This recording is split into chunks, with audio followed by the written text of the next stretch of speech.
Hey everybody, how y'all doing this evening? I hope y'all ready for a good show because we ready to go. I got my man K-Sap with me, and I got an old crazy Claude to the other Yo, side. Crazy Hey, Claude. what's going on, guys? How y'all feeling tonight?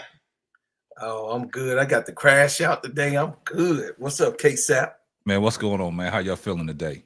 Oh, I'm man. doing okay. I'm I, doing I want to okay. get this disclaimer out the way real quick, man. I don't know if y'all watched Bro Claude stream today, boy. He was on one today, man. I thought he might have got a hold of something, man. Like I thought something was in his system, like he tried to get it out. Cause damn, boy, he was over there, man. I'm gonna leave that alone, man. I don't even know that. 11 to 12, 11 a.m. to 12 p.m. Your Man, this boy cat went on a whole rant for about 15 minutes because somebody was pinging his phone and he was talking about, I don't want to hear that effing, y'all give me suggestions. I was like, uh-oh. Yeah. But now I'm doing good this evening, man. Tulip said K-Sap must enjoy Luca cooking them snaky mavs. Yeah, Luca cooked them. LeBron cooked them in the fourth quarter, but y'all see that? Represent the king. Represent the king. I mean, everybody, y'all want to clown the king. I'm gonna represent the king. I don't be clowning him. What's up, big girl? What's up, Ronnie? Hey, your chat popping already, Keisha. It's popping. What's up, y'all? What's up, I've y'all? seen it let Luca drop 30 and a half. What is that about? Luca ended with 45. Hey, you know what's crazy? Y'all know what's crazy? What? I got to give Keisha a round of applause, man. She got a great show going on, man. She got a great show, man. Keisha is the headliner. Y'all remember y'all said that? Keisha the headliner. So, she got the good show, man. You know what I'm saying? Let me tell you, I had to take over because they were trying to kick me off, chat. They was trying to kick me off and bully me, and I was going to have to call somebody. So I said, I'll just take it on over and, keep myself employed, Yeah. What? Hey, did you see that movie? What movie? That's a lie. That's a goddamn lie. Bro Claude starting off quick. He's starting off early, y'all. He got a hangover from 11 o'clock, man. So, hey, if y'all haven't tuned in to Bro Claude's crash out session from 11 to 12, man, y'all got to jump on, man. Show that brother some love. Show him support. Because when you talk about crashing out, that Nick be crashing out. All I know is this, K-Sap. I was like, did I send him a DM giving him critiques? Hey, I didn't send you no DM, did I, Claude? I didn't send you nothing, did I? No, you ain't. No, I take them from y'all. Okay, I'm getting ready to say, y'all man, helping me be productive. I'm talking man, about. I don't know what was going on, man. I thought it's people that's unproductive in their goddamn life. Yeah, you know what I'm saying. I ain't never seen them do too much of anything with talent. I'm just saying. If you got some talent, you can critique me. I mean, I ain't just saying made up talent and 12 friends. I mean, I'm in a million record clan. So I mean, if you did something on a high level, don't use that word clan. Don't use that word clan. Hey, what we told you about trolling? Stop trolling. I'm just saying on the clan. You know the clan. You know what I'm saying? No, don't use that word clan, Claude. Okay, I ain't gonna do it. Yeah, don't do it because I don't want you to be a part of something like that. I don't want people to misconstrue your words, man, because they will take it and flip it and use it against you, man. So don't do that. I don't want to hear that shit. Gang. Look, I don't want to hear that shit no more. All right. Okay, I ain't gonna say the shit. All right. And you ain't gonna use this as your next crash out session. No. I'm just saying. I'm just saying. What are you saying, Claude? That at the end of the day gotta end. You are goofy. At the end of the day gotta end. Hey, at the end of the day gotta end. So that's just isn't the day gonna end either way it go, Claude? Yeah, so that's like saying a butterfly got wings, it's gonna fly, right? It's gonna fly away. All right. That boy's stupid. Yeah. That boy's stupid. Oh man. Man, I'm glad to see y'all. I miss y'all. Trying to wait till y'all get them numbers up. Trying to wait till a little bit more y'all come in the building so we can get this. I don't want y'all all up in the chat. What's up, baby? What's up, baby? What y'all talking about? We're gonna give you about 2 to 3 more minutes. Yeah, we're gonna start the collection plate off early, man, because we got some gems. We got that giveaway. We're gonna be giving away full court trio T-shirt. It's in your overlays, Keisha. I put it Let in. me show you the shirt, y'all. Look, Put that on the screen. This is the shirt that we're gonna be giving away for the giveaway. We're giving away the full court trio shirt for everybody that participated in the Get Keisha, Love Keisha donation cup. Thank you for so your we're support. gonna be giving that away. So thank you for your support. So go ahead and start off with them donations, man. Let's get these donations going, man, and we can get on with this show. Donations. I thought it was the trash. Don't be hitting on me. Put some money in. Stupid ass. I whoop your ass, Claire. Don't call me now. Right, you tall black motherfucker. There's women up inside. I don't give a fuck about them. Ain't nobody getting me nothing. Yeah. Look at my baby. My baby's in here. Yeah. Let me get some shots out. What's up, go ahead. ADP? Hey, go give a shout out to your chat, Keisha. Let's get some shots out, y'all. I see T. Camilla in the building. ADP, Tulip Plays. Dre Stewart, what's up, my brother? Patricia Burton, hey, what's up? Fast. Donna Cox about to come in here and cause some confusion. Ronnie Repass is back. He back for you, K-Sap and No, Clark. that's my man. That's my man. Ronnie's my man, dog. What's up, big girl? My main man, Ronnie. Ronnie's a legend in these YouTube streets. In these YouTube streets here, man. Here running around here. B. Bickham, what's up? Hey, y'all come on in the building, man. Let's see what else we got going on here. Go ahead. Ring Dre Stewart up. Bring him up. Dre Stewart. Ring him up. Oh, what he? Oh, let me get to the bottom. Hey, y'all take care of ringing. Yeah, ring him up. I got him. Okay, for sure. I'm ringing him up. Cash register. Here you go. Bang. We finna ring you up, homie. We in here. I don't hear. Fine. Oh, there you go. Here comes the money.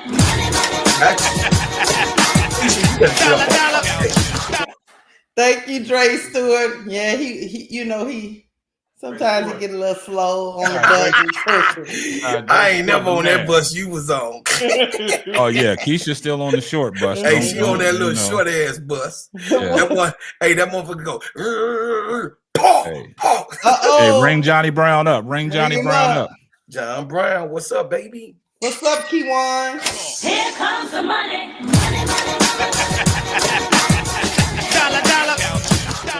What's up, Chicago Cheetah? Let's go ringing them up, Appreciate that, Johnny Brown. We appreciate everybody's support, man.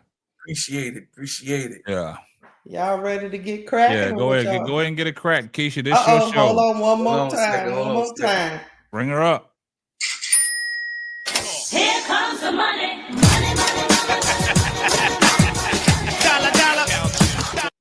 Now, Keisha, Tanya say she loves me. Yeah, but Keisha, do you have the list? I sent it to you in Instagram. No, I'm talking about the list of the people. I did. That's in the. That's supposed to be on you. It's your show. I don't have the little thing what Bro Claw was saying to twist around. You got that. Hey, ring Ronnie Repass up. Don't make me slap you around on national TV. Okay, we don't want no backslapping shit. Thank you for the super sticker. Here comes the money. So Keisha, how we what up? What's up, Johnny Brown? Hey, how we gonna give the giveaway, man? I ain't got no names, man. I sent you the names. This is your show. I know it's my show. I thought you was the headliner. No, I am a little bitty teapot. Oh, now she's not the headliner, guys. Okay, they already called me about the. I don't see nobody name. I said to you, he over there tripping. I'm dead serious. 9 o'clock at night, he be tripping. Ronnie Fast, hey Fast, what's up, boy? I see my baby niece in the house. Man, look, I'm dead serious. I ain't got no names of nobody that you sent that's in the drawing. I promise you. Something wrong with your eyesight. Watch this. Watch this, chat. Watch that. Maybe it won't do it. Oh yeah, I see it. Yeah, it's in the group chat. I don't see it. The full court trio. It surely is. It ain't in my full court trio. Then you must right, be I'll out read of them off. I'll read them off. I must be doing a half court press then. Yeah, doing something over there. Hold up, I'm trying to find it, man. It's at the bottom, K-Sap. What the hell? What the hell? See, this is the problem. All these damn messages, they be in my damn fucking DM. Well, isn't that what Bro Claw was crashing out about? You might need to get up there at 11 o'clock. Man, I don't see no names, man. It's all the way at the bottom. I'll read them off. You want me to read them off? Okay, I see it now. Okay. All right. Special, y'all. Special. All right, go ahead and start your show, Keisha. We all ready. right. He got the names. We'll be doing that about mid-show for that nice full court trio shirt. But the first topic, this is what we're gonna talk about. Well, it's official. Olivia Miles is headed to TCU. We're gonna first talk about what do you guys think about that decision to go to TCU? What do you think influenced her decision? And do you actually believe, because she went live the other day and she was talking about she don't have any beef with Hannah Hidalgo. We all blew it out of proportion. She just starting a new she just going on a different journey from Hannah Hidalgo. Hold on, guys. I'll play about a 17-second clip of that, and then we'll get into, do you think this is a great choice for Olivia Miles? Because I was a little shocked. I'm not going to say I wasn't, but hey, come to find out, that coach from TCU has some ties to her. Ties to who? To Olivia Miles. So, oh, wow. Yeah, so yeah, I found that out. I was like, oh, really? I did not know that. But hold on. Let me bring this up. Share.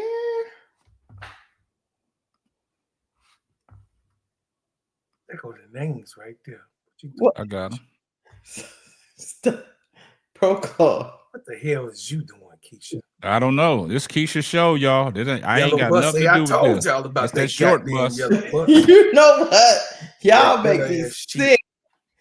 Hold on. Look, let me tell you something. How Keisha gonna produce anything, y'all? You gonna be slapping around. Don't worry about it, y'all. She's just a little nervous. I gave her the keys, and now she's nervous. Okay. All right. Hold on.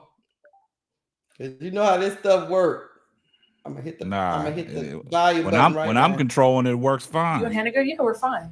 We are perfectly fine, y'all. There is no beef. There's literally no beef. Like y'all are creating out of thin air. And to address my tweet, y'all kind of took it and ran with it. My intention behind, I don't have to explain this, but my intention behind it was just like, there's a lot going on. But y'all took it and ran with it. So you're happy, thank you. You go, yeah, we're fine. We are perfectly fine, y'all. There is no beef. There's literally no beef. Like y'all are creating out of thin air. And to address my tweet, y'all kind of took it and ran with it. My intention behind, I don't have to explain this, but my intention behind it was just like, there's a lot going on. But y'all took it and ran with it. So. Oh wow. So hey, y'all heard that clip? She said there's no beef. She did say something on Twitter, which I will have to go look that up because I didn't. But I'm guessing that's why she decided to go live and try to dispel what people were saying, that her and Hannah Hidalgo had beef, and that's why she was leaving Notre Dame. But before we get into that, I want my guys to tell me, do you think this is a great move for Olivia Miles? I'll let you go first, K-Sap. Man, when I thought about it, man, with Haley Van Lith, I guess she already entered her name into the WNBA draft, right? Mm-hmm. And I think that Olivia Miles thinks she can go somewhere and do the things that Haley Van Lith did in that system, right? In that TCU system. Because, everybody thought that there was a problem with the system, in Notre Dame, through the course of the year, the things what Olivia Miles was doing in and out the lineup, you know what I'm saying? And, a lot of people said that Neil Ivey went away from her, you know what I'm saying? And just really relegated to Hannah Hidalgo. Did she fit the system, or does she think she can go to another system and do a rebound? We saw what Haley Van Lith was doing at LSU, really didn't fit in that program. Mm-hmm. She went to TCU and she was able to play the game that everybody knows Haley Van Lith can play. Now, will we see that out of Olivia Miles? But now you got to look at it. All the players that TCU had, they don't really have no shooters now. You know what I'm saying? I mean, you got to look at it. You know, Haley Van Lith, you know, she was a shooting point guard. Now, is Olivia Miles going to take that step where she's going to, you know, sprinkle in the 3 ball as far as getting down? But, you know, she likes to run the court. I mean, but Sebdona Prince, what's up with that? You know what I'm saying? Is she going to run the court? You know what I'm saying? So it's going to be the style that, you know, that she thinks is best for her. She thinks that going to TCU is going to be a great style for her, a great fit for her. I'm still questioning the move. Why TCU when there was other teams out there that she could have went to that are instant contenders? Because I don't think Olivia Miles going to TCU is going to make TCU an instant contender. You know what I'm saying? Yeah, Tanya, she went from one Catholic school to another Christian school. I was finna land on that. Yeah. So it's kind of crazy, but I just want to see how it's going to work. You know, I wish her well. You know, I like Olivia Miles. I want to see her game grow. I want to see her, you know, to get the recognition that she deserves. But there's other people out there saying that she's going to go to another system and mess it up. So, hey, we're going to see. We'll see what happens. But hopefully, you know, she can, you know, have a fresh state of mind, go to TCU and show people what she's really capable of doing. Before I get to Bro Claude, I'm just let you guys know that she was recruited. She was recruited by Mark Campbell, who's the head coach at TCU now. He was assistant coach at Oregon. Okay. So he recruited her out of high school. She just chose to go to Notre Dame. So that's the connection there. Go ahead, Bro Claude. Let me know. Always an underlying. It's always an underlying thing when you have moves like that. You know what I'm saying? Mm-hmm. So yeah, we'll see. Y'all listen. Do y'all want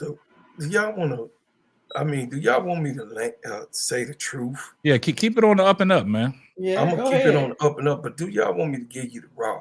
But we don't want to crash out. We just want the up and up. I ain't gonna crash out. Ain't no reason to crash out, bro. I'm gonna just tell you the straight up truth. What the people know me for. All right.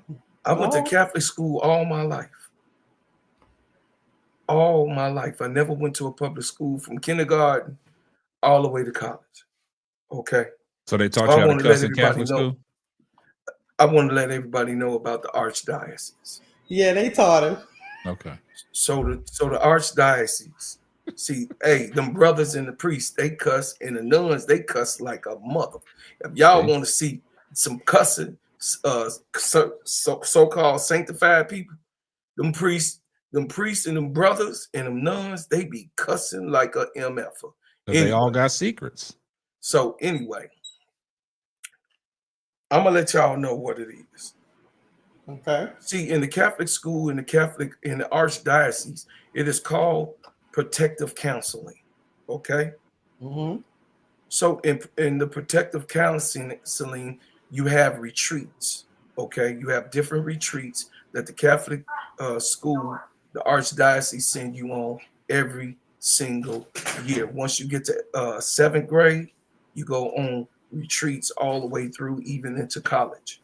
Okay, so those retreats, they teach you on how to deal with publications or things, how to handle yourself. It's like an adulthood type of thing.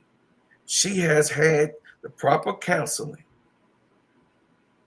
on to deal with this situation, because that was a lie. That was a goddamn lie.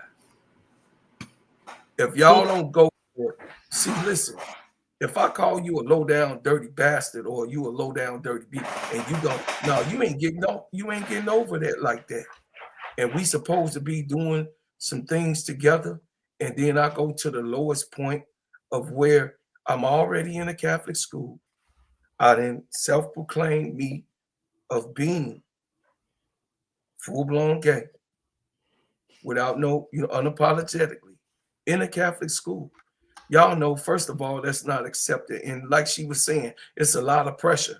Yeah. Them folks think they have to save your soul. And you hear that and you have to deal with that every single day. You deal with priests, nuns, and fathers and brothers and you know what I'm saying, and sisters all day long. When you in the Catholic school, you in a Catholic league, no matter what. So what I'm saying, those that have familiarity with this, what I'm trying to tell y'all is that she had a beef with the girl, but she had more beef with the coach. Let's keep it right there. Let's keep it there. Keeping it a stack, right? We're going to keep it a buck. All right. Straight up. She had a coach with Niele Ivey not doing what she was supposed to do. And the reason that she came to Notre Dame. That girl stayed in Notre Dame for 4 years, y'all. She stayed in Notre Dame, played Notre Dame ball, did what she was supposed to do. Even after injury, she could have got into the portal and did what she did this year in another school.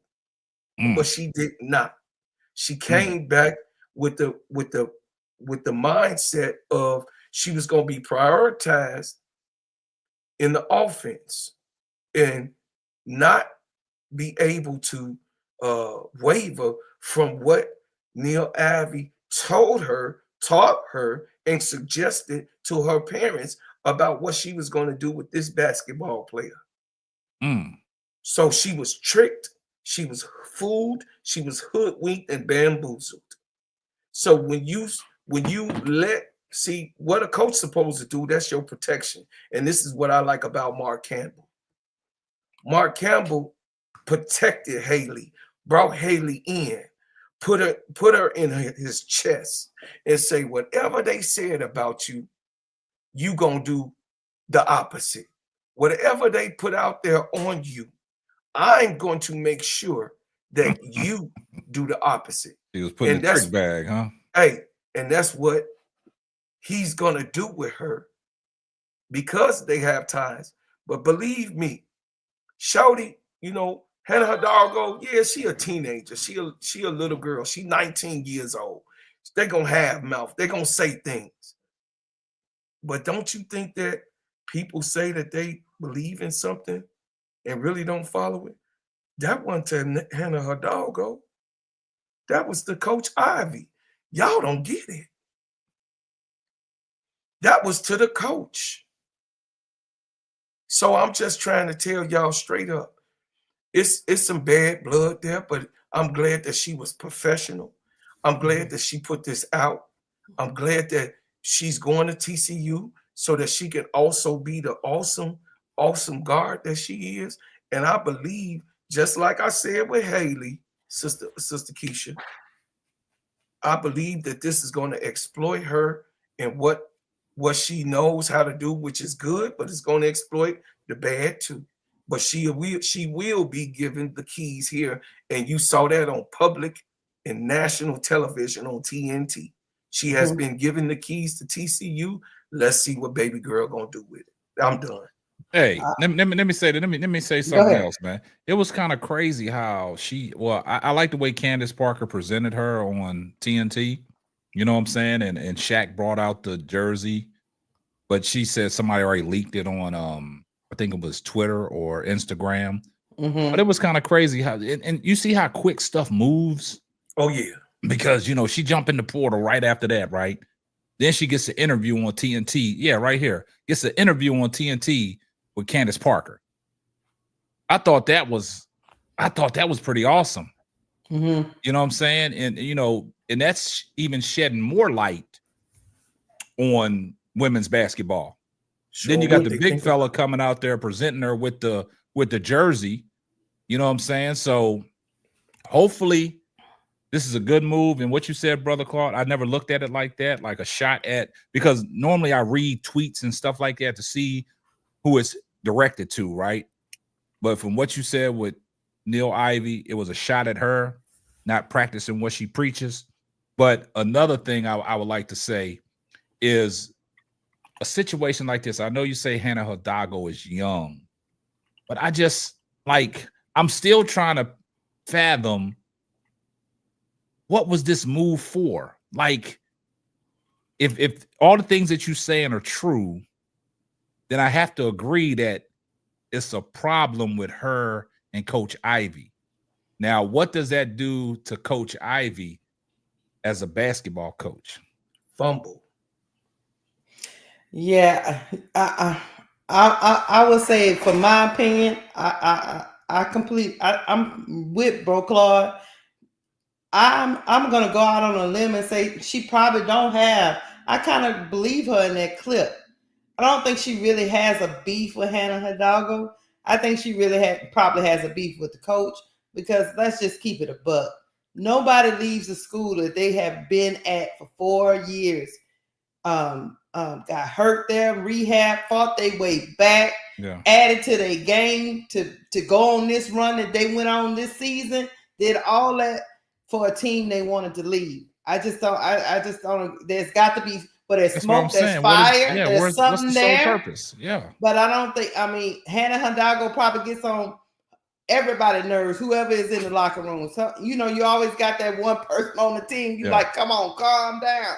But at the end of the day, she was looking for leadership, in my opinion. This allegedly. Yes. She was looking for allegedly. She was looking for leadership from her head coach, and she did not get that leadership, and she didn't feel empowered to rein Hannah Hidalgo back in.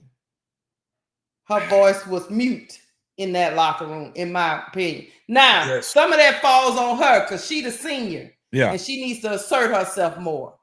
But maybe that's the reason why she make the move, because she want to start fresh.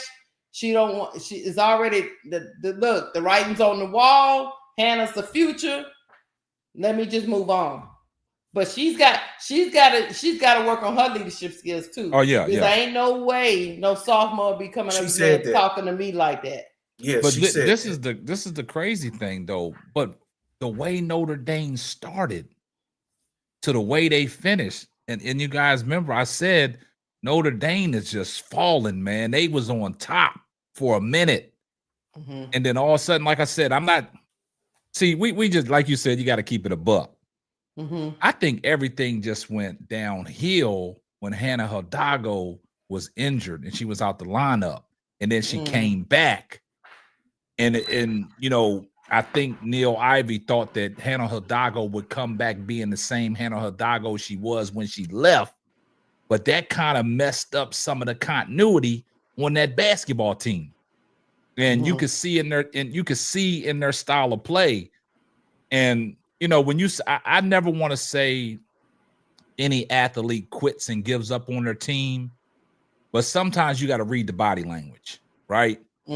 We saw some games where Olivia Miles was not attention to detail defensively, right? Like it's almost like she was like checked out.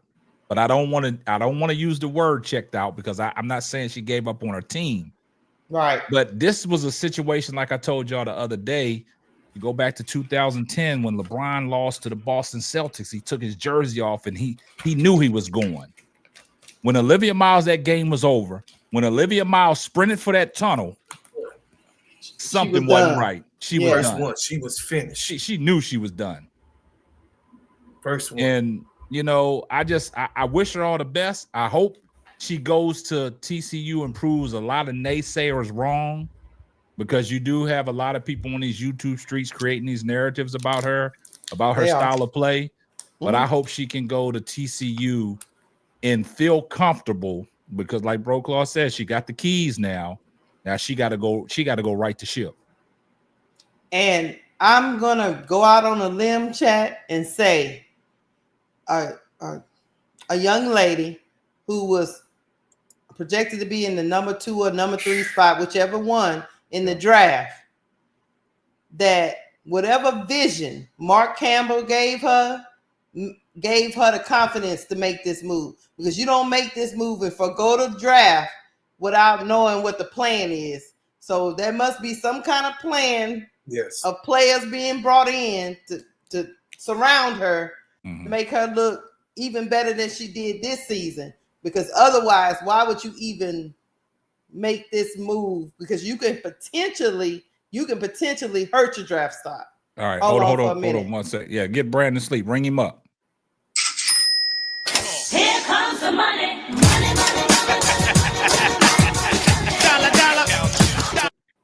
Brandon Sleep says she wanted to be number 1, but that's Hannah's job. I disagree, Brandon. Let me say what I gotta say. God damn, you had that on remix. Let me. Yeah, you could have made a record off I'm of trying that. to be nice. Somebody already be in my DM, so I ain't gonna cuss. But I beg to differ.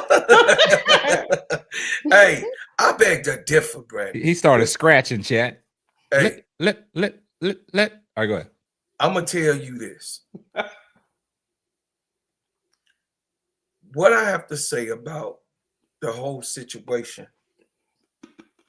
I said what I said, like L. Don't take it no further, because guess what, y'all? None of us really know exactly pinpointed, but I stand on it. Brandon, hey, we got a call. Just real quick. A Southmore. Go ahead. Hey, you on the line with the full court trio? What's going on? Be the head of no team. Hi, my name is Lynn. Yeah, I'm calling in regards to this.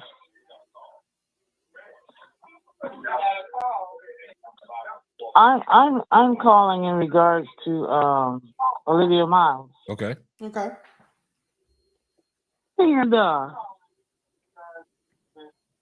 what I saw was that Notre Dame changed their offense.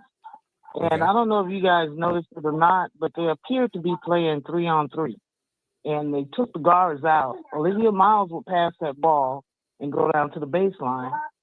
And Hannah Hidalgo would go out to the wing. And they would just stand out there. And those three girls were inside. And they couldn't. Hey, real quick, let me cut you off real quick. Hey, you got the background noise from the show. Can you turn the show down so we can hear you on the phone, please? Yeah, sorry about that. That's okay. I thought it was down low enough. Yeah. But yeah, okay, there you go. It seemed like they were trying to play 3-on-3 basketball, and that was not working. That's what I saw. If you go back and look at any of those games, you'll see they were playing 3-on-3 with Citron and those other two girls on that inside, and they're not passers. The guards were taken out. So how are you going to pass the ball and both your guards standing outside away from the game?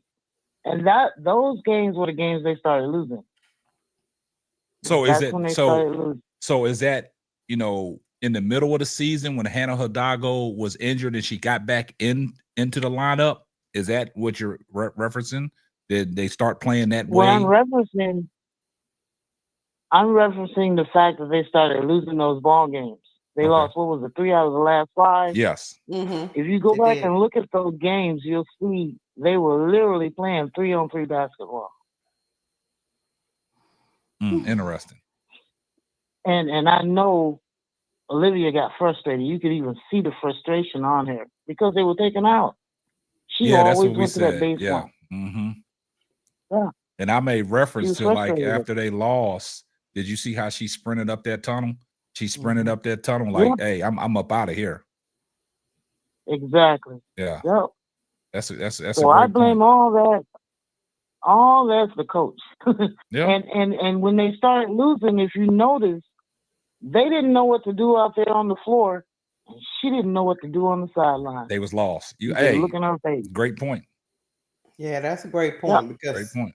Because but it was just so weird because they was rolling at the beginning. Yeah. I believe she tried to incorporate that 3-on-3, but you don't take your guards out of a game like that. You don't do that. That's wild. You gonna make me go look back at them games again. Yeah, well, great call. Appreciate your call. All right, thank you. Bye. Thank you. That's a good call right there. Yeah, that's a good call. See, that's what I like when the callers call in. They actually watching the game, and you know, some of them, you know, feel the same way we feel about. She just didn't say it the way we said it. She almost said she wanted to say Olivia checked out because the way they was playing. She running down to the corner, giving up the ball, running down to the corner. They playing 3-on-3, and when the going got tough, they was confused out on the floor, and then the coach didn't know how to answer. Yeah, that was a great call. And it didn't fit what she was doing. What the coach was doing didn't fit her skill set. Yeah. What Olivia Miles can bring to the table. You know, now they out here talking about Olivia Miles as the new Kevin Durant. What y'all think about? What y'all think How's about she gonna that? be the new Kevin Durant? She going to a TCU team. I don't think that TCU team is gonna get back to the promised land the way they did. No, she's unless definitely not going. Unless to Olivia Miles averaged a triple-double the whole season. Yeah. Yeah. I don't know why they calling her that, but I just thought that was funny. I was like, oh, okay. Yeah, that's a different situation. But I would say this for her, if I mean, I think I've said this before, K-Sap.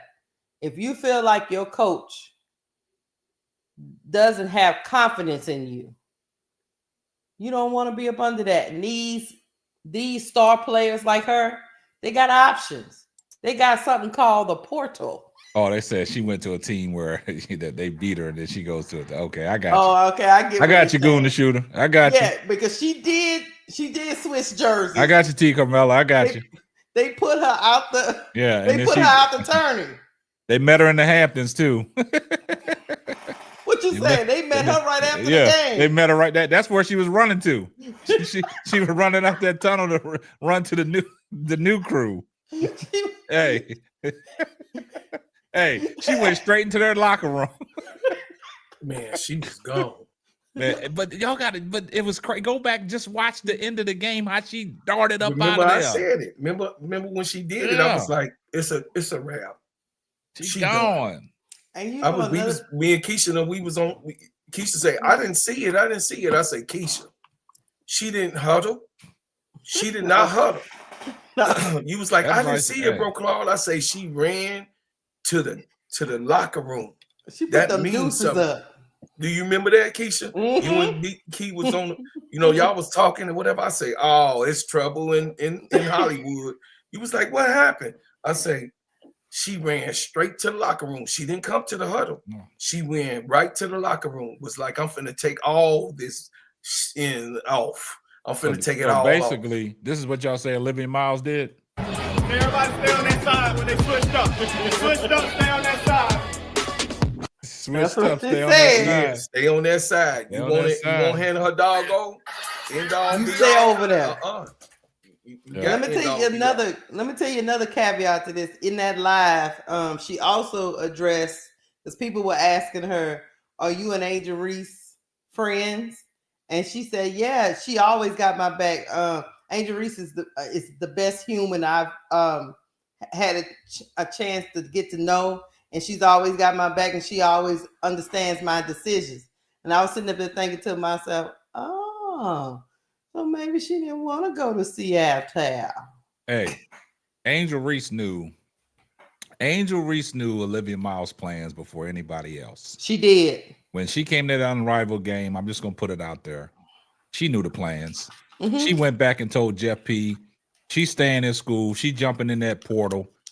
That's why that move for Ariel Atkins was made. Because you gotta understand something. Ariel Atkins jumped in Unrivaled scene right during the trade. Uh-huh. Think about that, y'all. Ariel Atkins' face reappeared in Unrivaled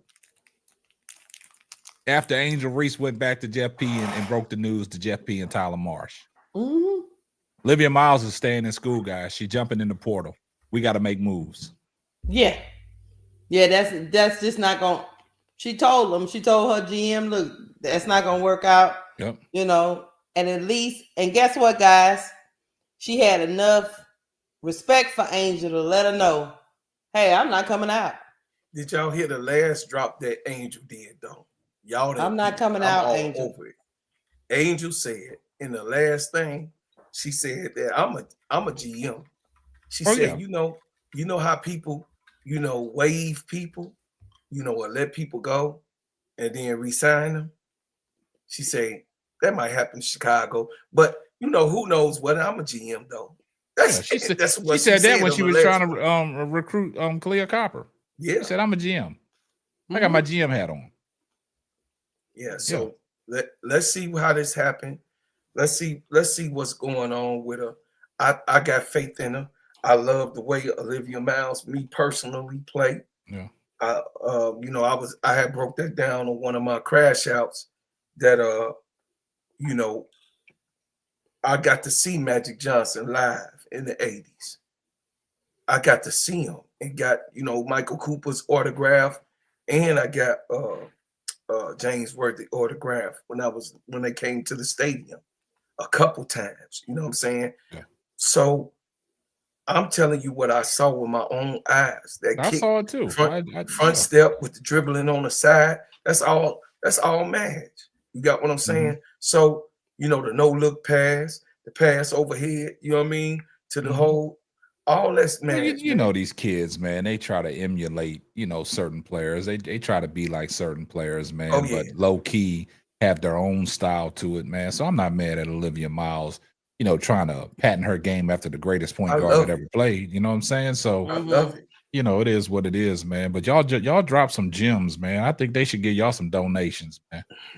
I'm gonna hit the donations because we need a new collection plate. Look, I'm gonna hit the donation. Let me let y'all listen to this little clip, 13 seconds, and then we drop in the donation. Are you friends with Angel Reese? Yes, I am friends with Angel Reese. She is an incredible human, y'all.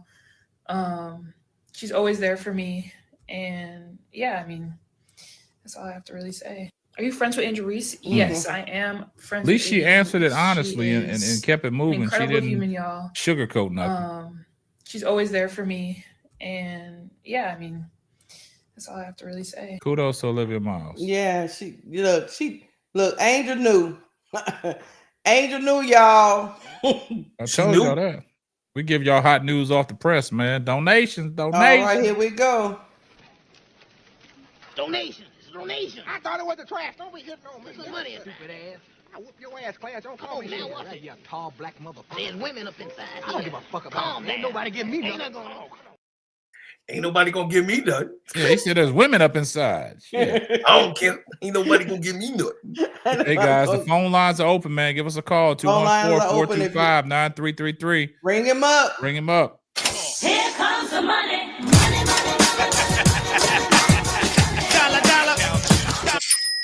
Thank you, Dre Stewart, for the super sticker.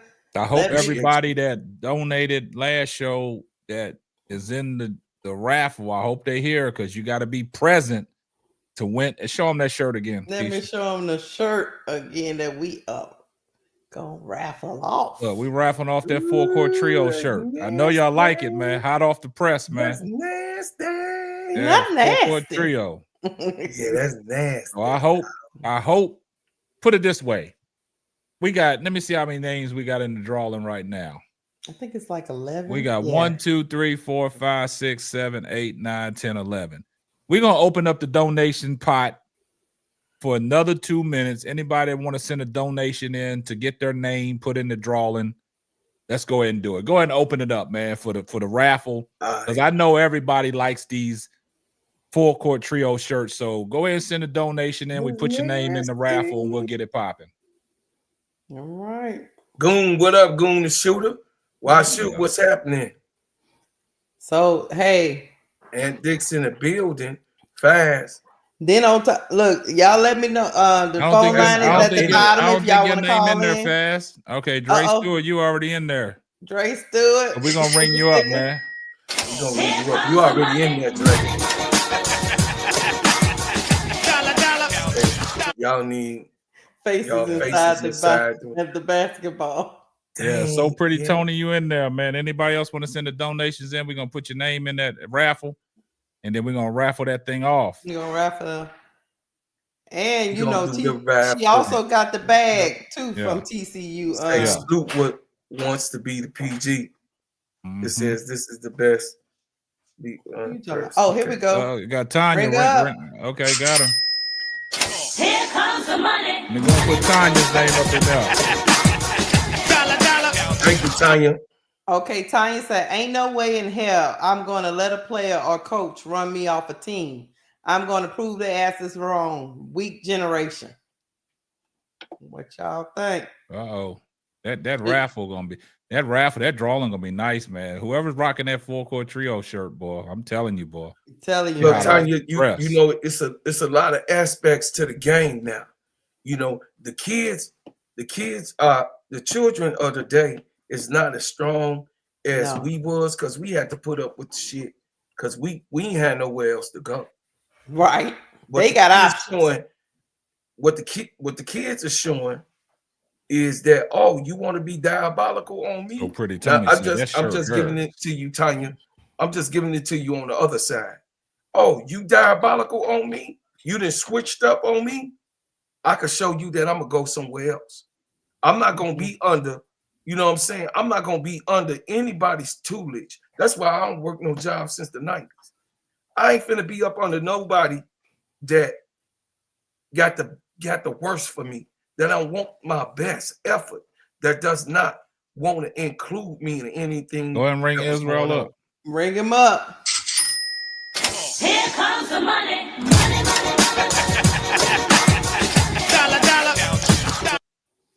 We'll put Israel's name in there. Israel said Latson or Miles. Who y'all picking first WNBA draft? Nah, we got to go. Keisha, if you want to go to the next topic, we can go. We got to talk about tonight. Okay, we about to talk about it. All right, guys, let's get to the next topic. The next topic is the leading scorer NCAA women's basketball has made her decision, y'all. Tonight, Latson is headed to Dawn Staley and the Gamecocks. I want to know what you guys feel about it. Do you think it's a great fit for her? And what do you think the Gamecocks gonna do with Latson in the lineup? You can go, K-Sap. Man, my first reaction to this was, what are they gonna do with Malaysia Fawali? Because Tanaya Latson is not coming to no Gamecocks to sit on the bench. Now, it was hard for Malaysia Fawali to get minutes behind Raven Johnson.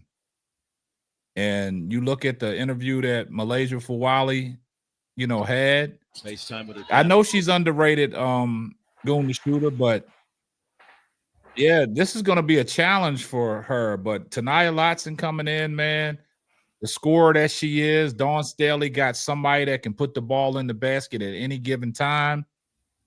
I just think, man, this is gonna be crazy, man. Because Dawn Staley, she even didn't she even tweet it and said, "Look what the little hummingbird flew in. Look what just flew in or something."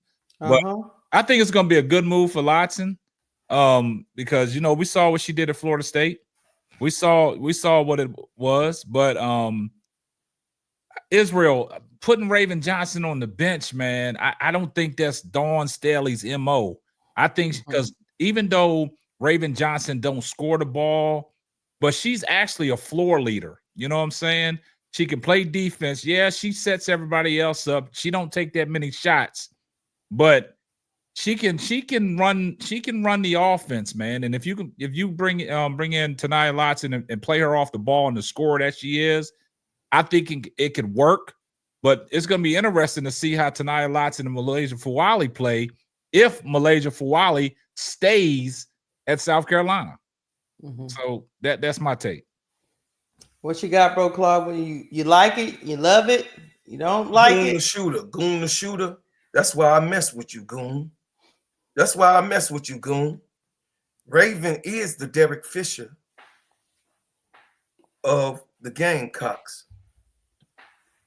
I love that Tanaya Latson is coming. And Malaysia showed us everything that Don was talking about. She said she's still a little bit immature.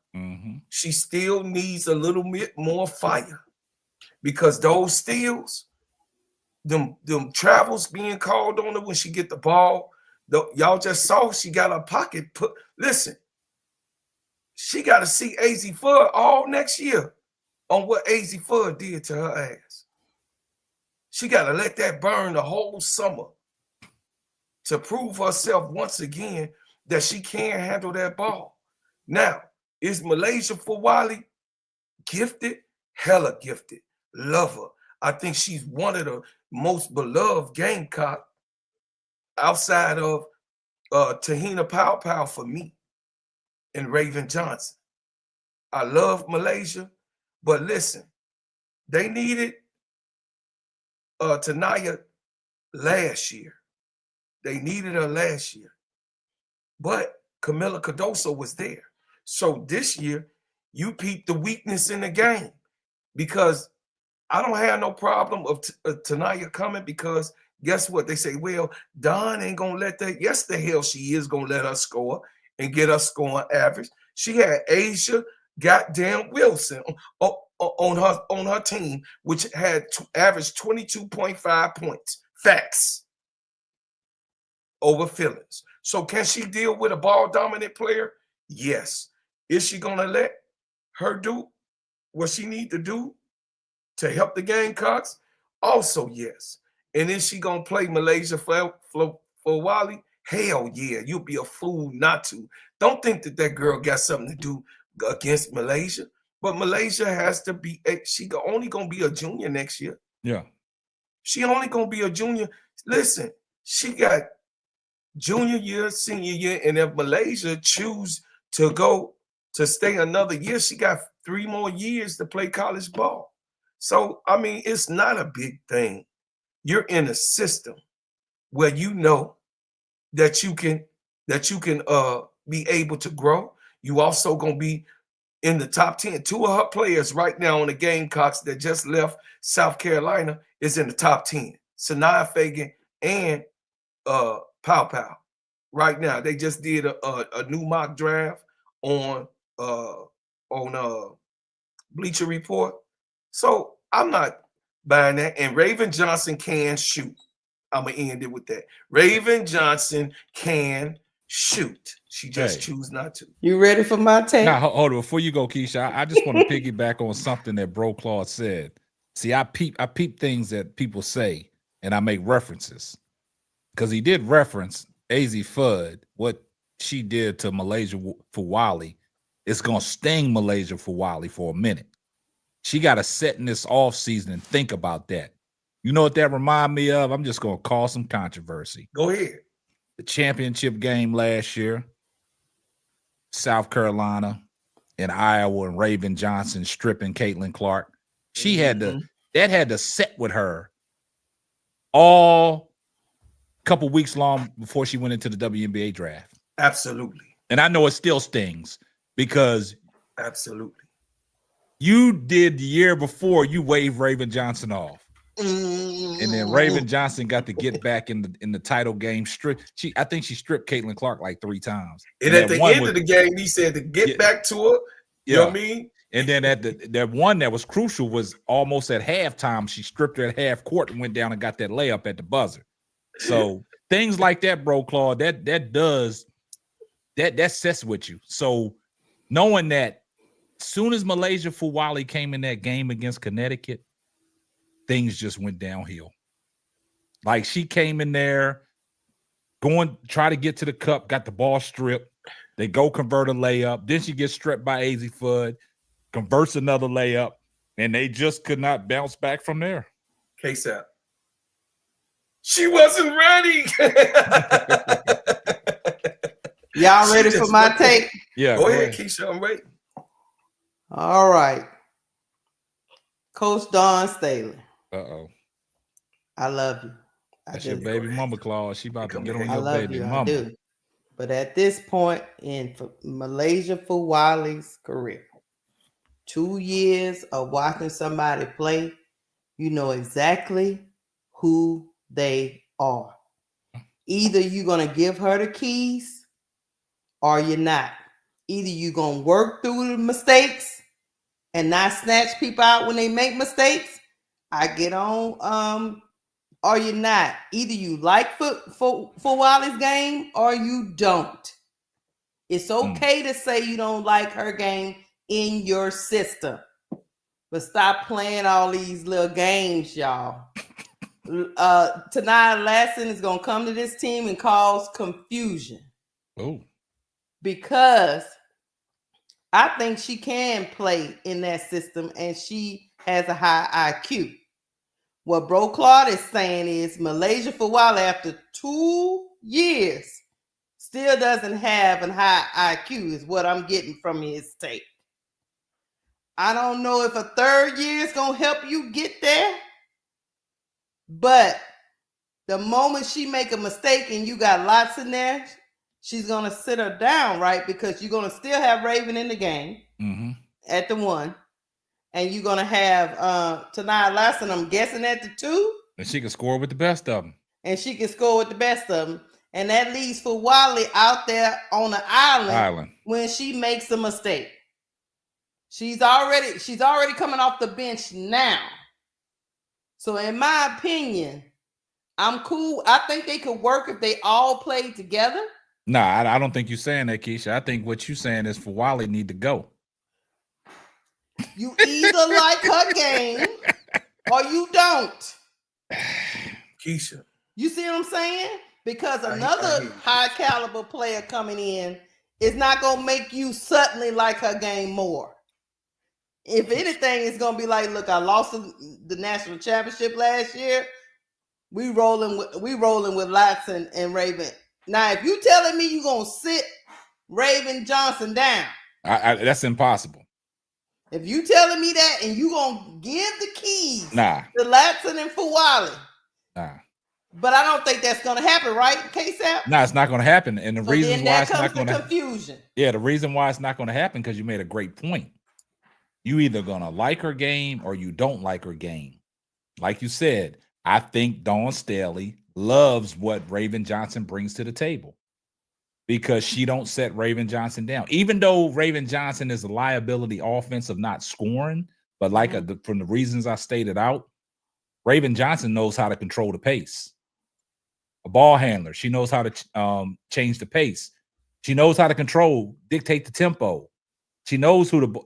Because see, when you got a point guard like that don't shoot and gets everybody involved, it makes a difference. Now you bring in Tania Latson and you got her out there with Raven Johnson. What Malaysia Fuwali, something got to be done. So basically, based off of your take, Keisha, you saying she halfway out the door. Go ahead and ring Miguel up. Ring him I'm up. gonna ring up, then I'm gonna say nothing. Here comes the money.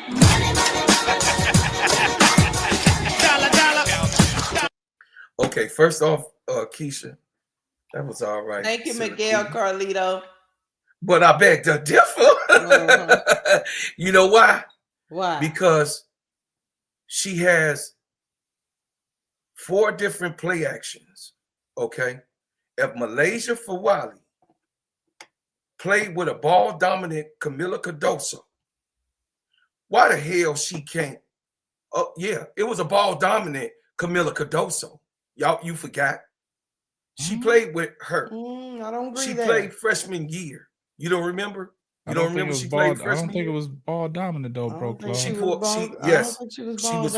averaged 14.9 points. She can't be ball dominant. They getting the ball into her, so that's she had the most points on the game. That's not ball. That's not ball dominant. That doesn't mean she ball dominant. What I'm saying is, she was looking she was looking to pass. You already seen. Don't act like y'all don't see the offense when Camila Cardoso was there. But that's not Camila being ball dominant, though.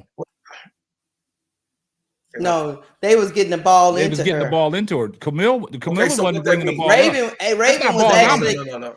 was actually Camila's best friend. Scoring. I'm talking about in scoring. Bring him up. Scoring points, putting points on the ball. We know that Raven is going to bring the ball up. So tonight, but don't use that terminology, ball dominant. Okay, let me. Here comes the money. Ball dominant is Luka and LeBron. Now go ahead. Let me rephrase. Thank you for the $5 Let me rephrase, because you could be ball dominant and not bring the ball down. Nah, that don't even. How can? That's why you got. That's why you got a shooting guard. Michael Jordan wasn't a point, but he was ball dominant. Michael Jordan had the ball half the time. Huh? He had the ball half the time. It was B.J. Armstrong. But he had the ball half the time. You get the ball to Michael Jordan, just get out of his way. Come on, man. Come on, bro, Claude. No, I disagree with you. I disagree with you. That's fine, but can I finish? Go ahead. Go ahead. Ring up Big Girl first. Here comes the money.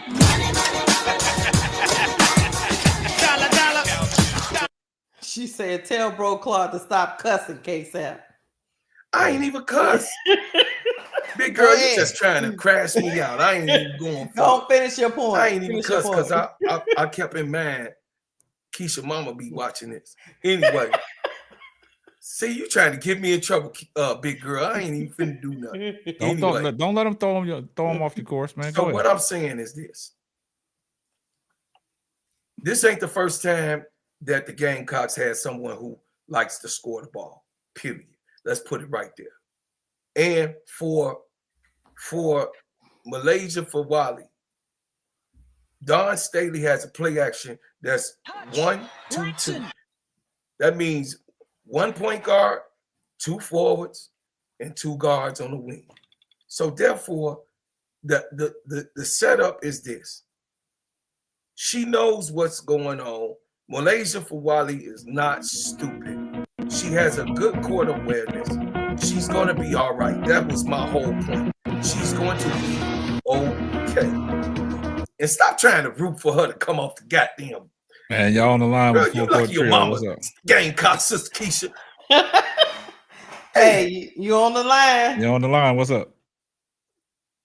Hey, peace and abundant divine blessings. The Magic Man. How y'all doing tonight? What's up, Magic Man? What's up, Magic Man? Hey, man, it's an honor to be able to talk to y'all in person, man. Man, get your boy Bro Claude, man. He causing confusion. Hey, Almighty.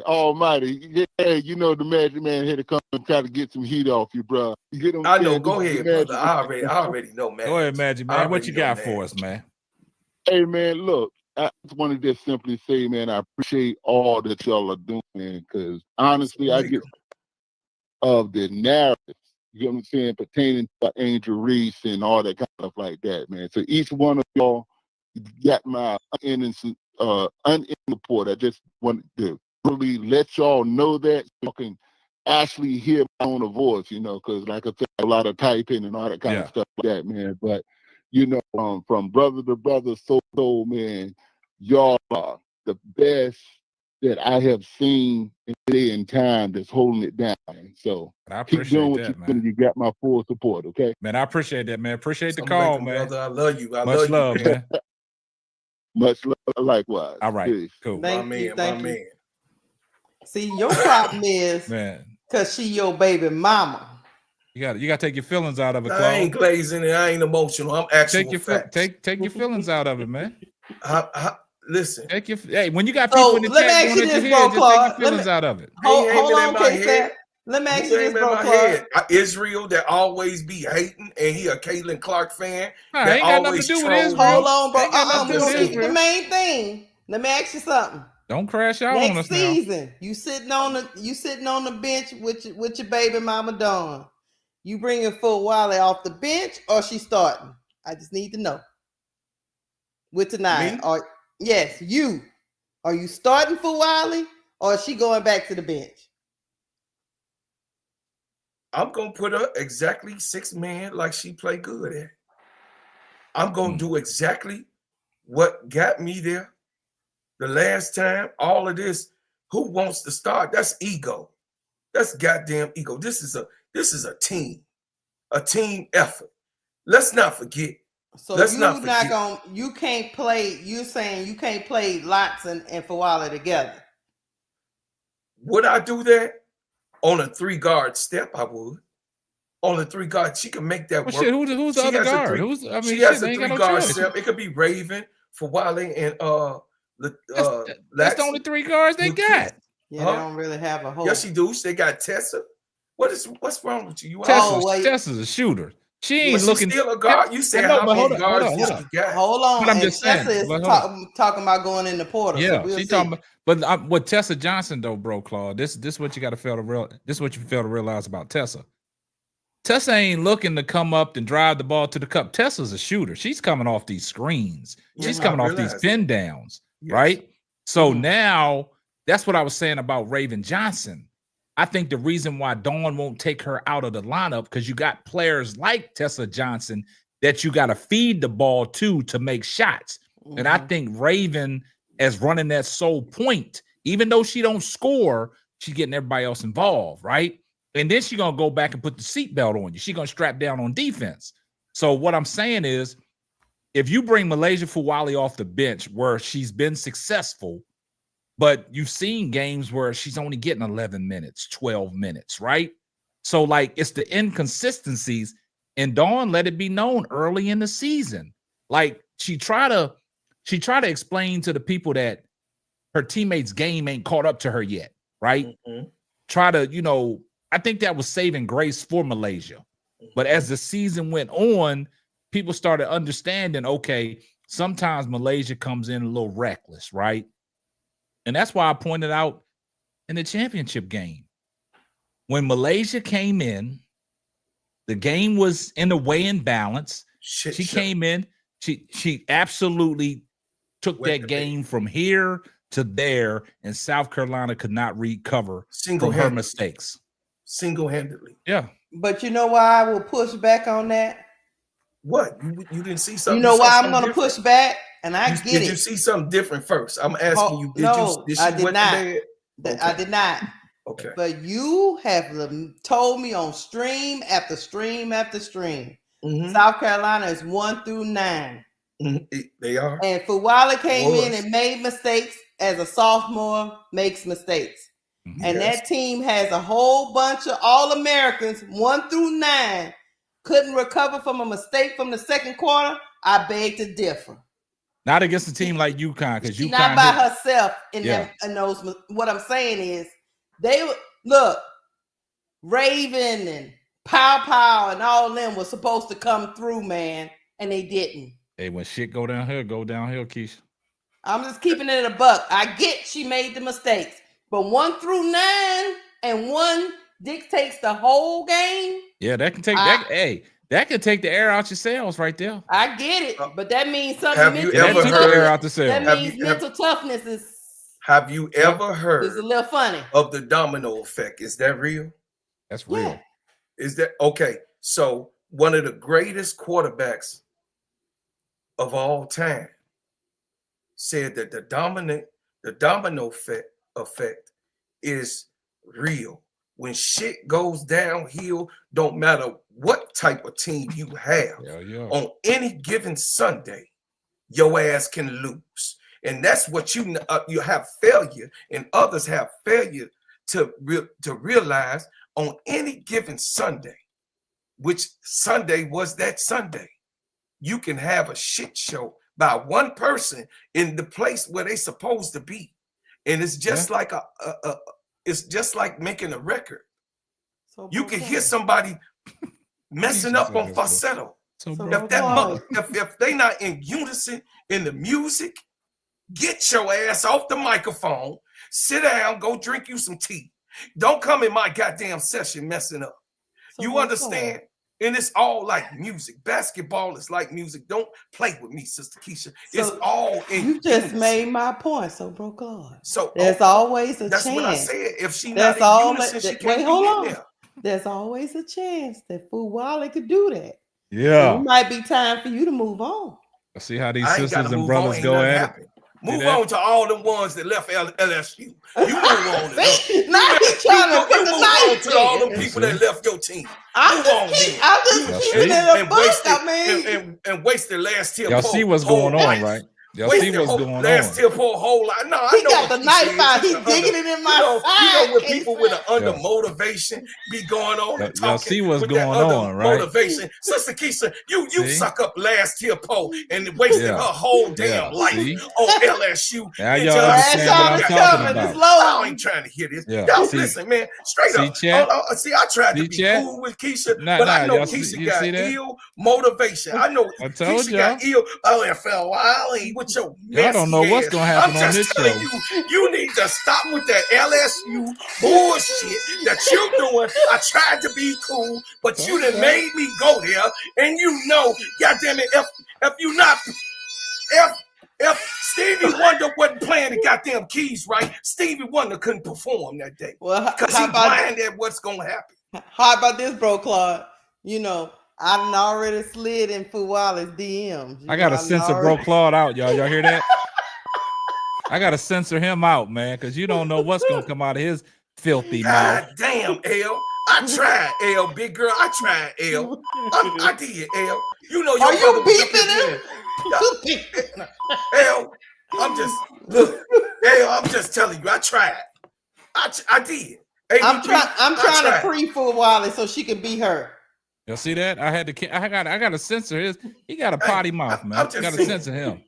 Please, thank you, because I know Mama watching. Mama, you better get baby girl, because she out here acting a goddamn fool about this LSU motivation. She here with a messy ass.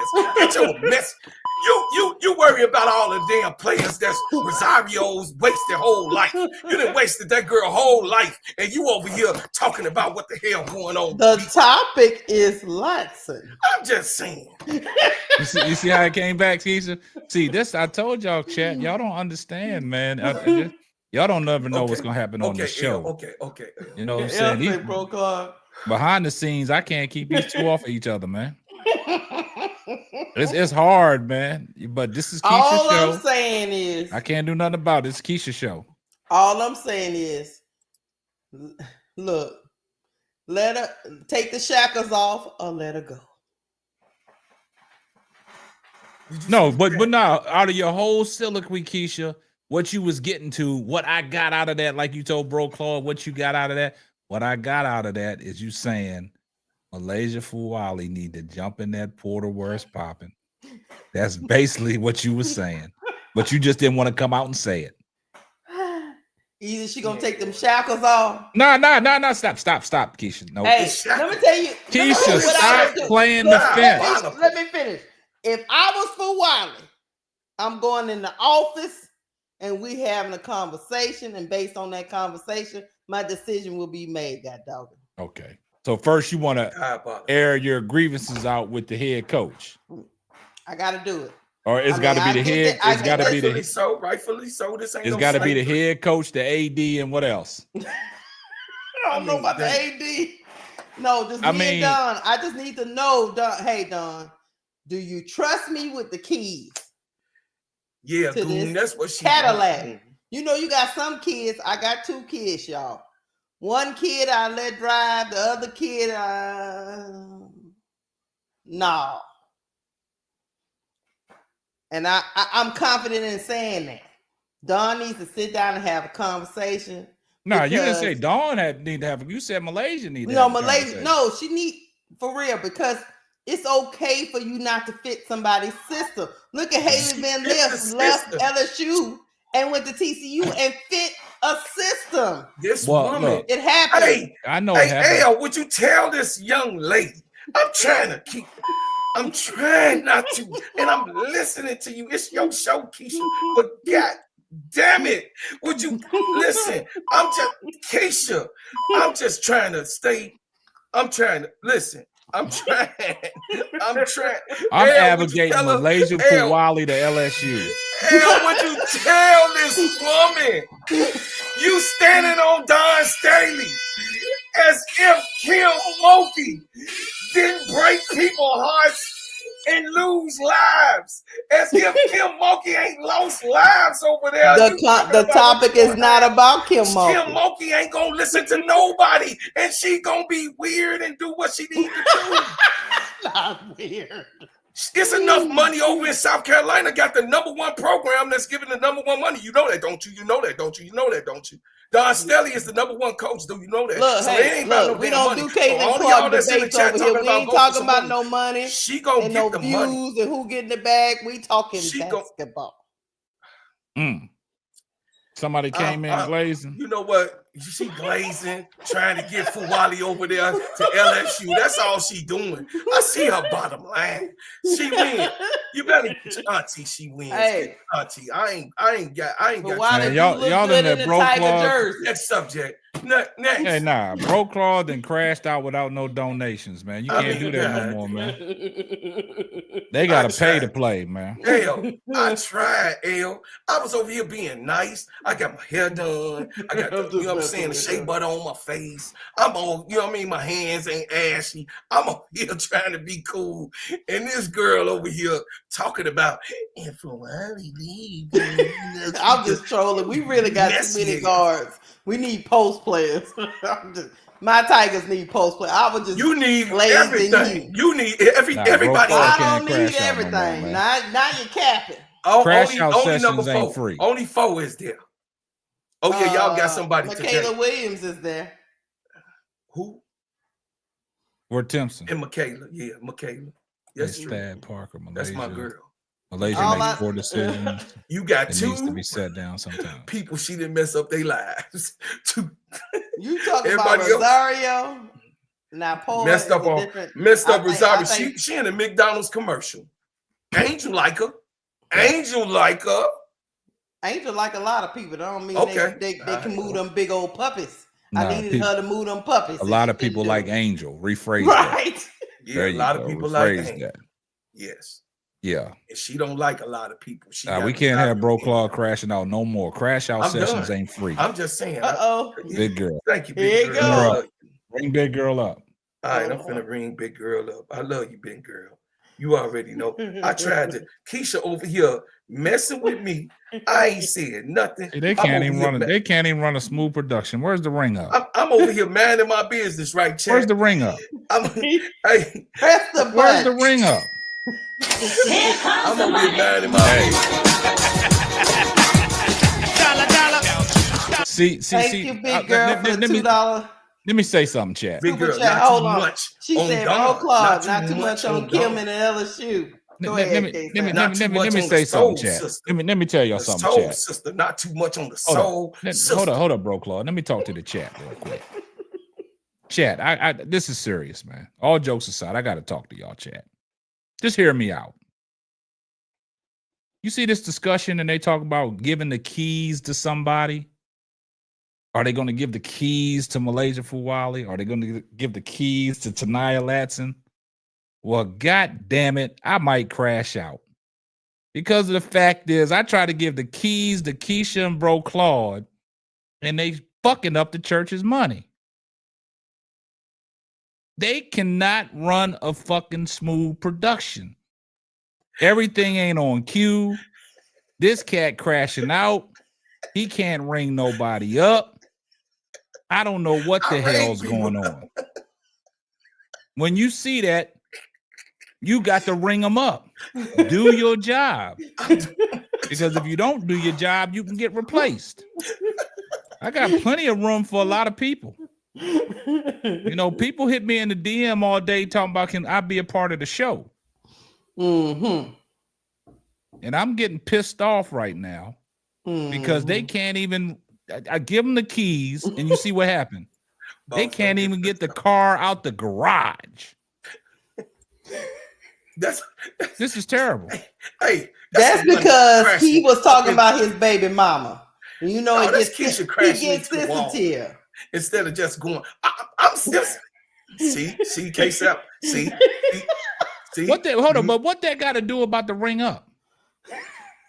That's on him. I ain't got the ring up. I know. Look, his mouth wide open. I did the ring up. You did the ring up 10 minutes after the money came in.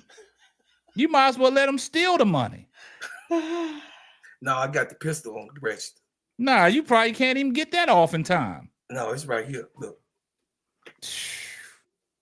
Well, look, hey. Anybody want to be a part of the show? Just DM me, man. I don't know, man. I do have a question before we get off this topic. All right. Who got the most pressure? Olivia Miles or Latson to take their team Olivia Miles to the championship game? Olivia Miles. I don't think there's no pressure on Tanaya Latson. Nope. I don't think there's no pressure on her. No pressure. Because a lot of people are going to question Olivia Miles' move. Mm-hmm. That's my take. My take on it. You don't think Latson? You don't think people are going to expect Dawn to win a title with Latson? No, I mean if it happens, it happens. I mean the thing about it is Latson will be in a situation that she's going to be there. We don't even know if Notre Dame going to get there. South Carolina always finds a way to get up in the mix. True. Somebody said, what's name when it declared for the WNBA? I think Political Little put it in there. She said, what's the big girl for TCU? Sedona Prince. Yeah, Sedona Prince. Yeah. She don't have no more eligibility left. Oh, she don't? Okay. No, she done. No, she That's what I'm saying. So that girl, 25 years old, she done. So TCU is it's gonna be hard for TCU being in the mix. Like I said, Olivia Miles probably going to TCU to build her draft stock. Yeah, and I think they got some, another one of her teammates from Notre Dame is going with her. I think it's Watson. I can't remember. But yeah, Sedona Prince is 25, going on 26, and filled out an application for a mortgage. Leave that girl's age alone, man. She messy as hell. Why you keep don't say got a condo. Even with that. Yeah, don't let Keisha do that. Keisha like dogging women out. I don't like this, man. We got to protect our women at all costs, man. Keisha is messy as hell. See, that's what I'm saying, Chat. Yeah, listen, L. It don't be me, L. It don't. It's just certain stuff. The thing about L, I got a problem with L too. And this is my problem I got with L. Seasons, Jean Grey. This is the problem I got with L. Diabolical. Now, if that was one of us dogging Sedona Prince out, we got an earful from L. But Keisha does it. Oh, she get a free pass. Because make it make sense. Make it make sense. You got to get the love of the people, K-Sax. You got to get the love of the people. No. Yo, messy. Don't nobody love Keisha. They gave Keisha a $2 super chat. Now she feel love. L, but what I'm saying, L, I ain't gonna amen. L, you know it's the truth. I'm just saying, I ain't finna amen nothing, L. Yeah, L, it's the truth. I ain't gonna amen nothing. L, what you mean that's not true? You know it's the truth. You ain't said nothing about Keisha in these last 2 streams where she done dogged out these women. Because I'm loved. See, and then she says she's loved. That's the reason why she can dog these women out. I didn't dog. I stated facts. The girl is 25 with a mortgage. See, but look, don't say L. Don't say I don't tolerate age shaming at all. You say directly to Keisha.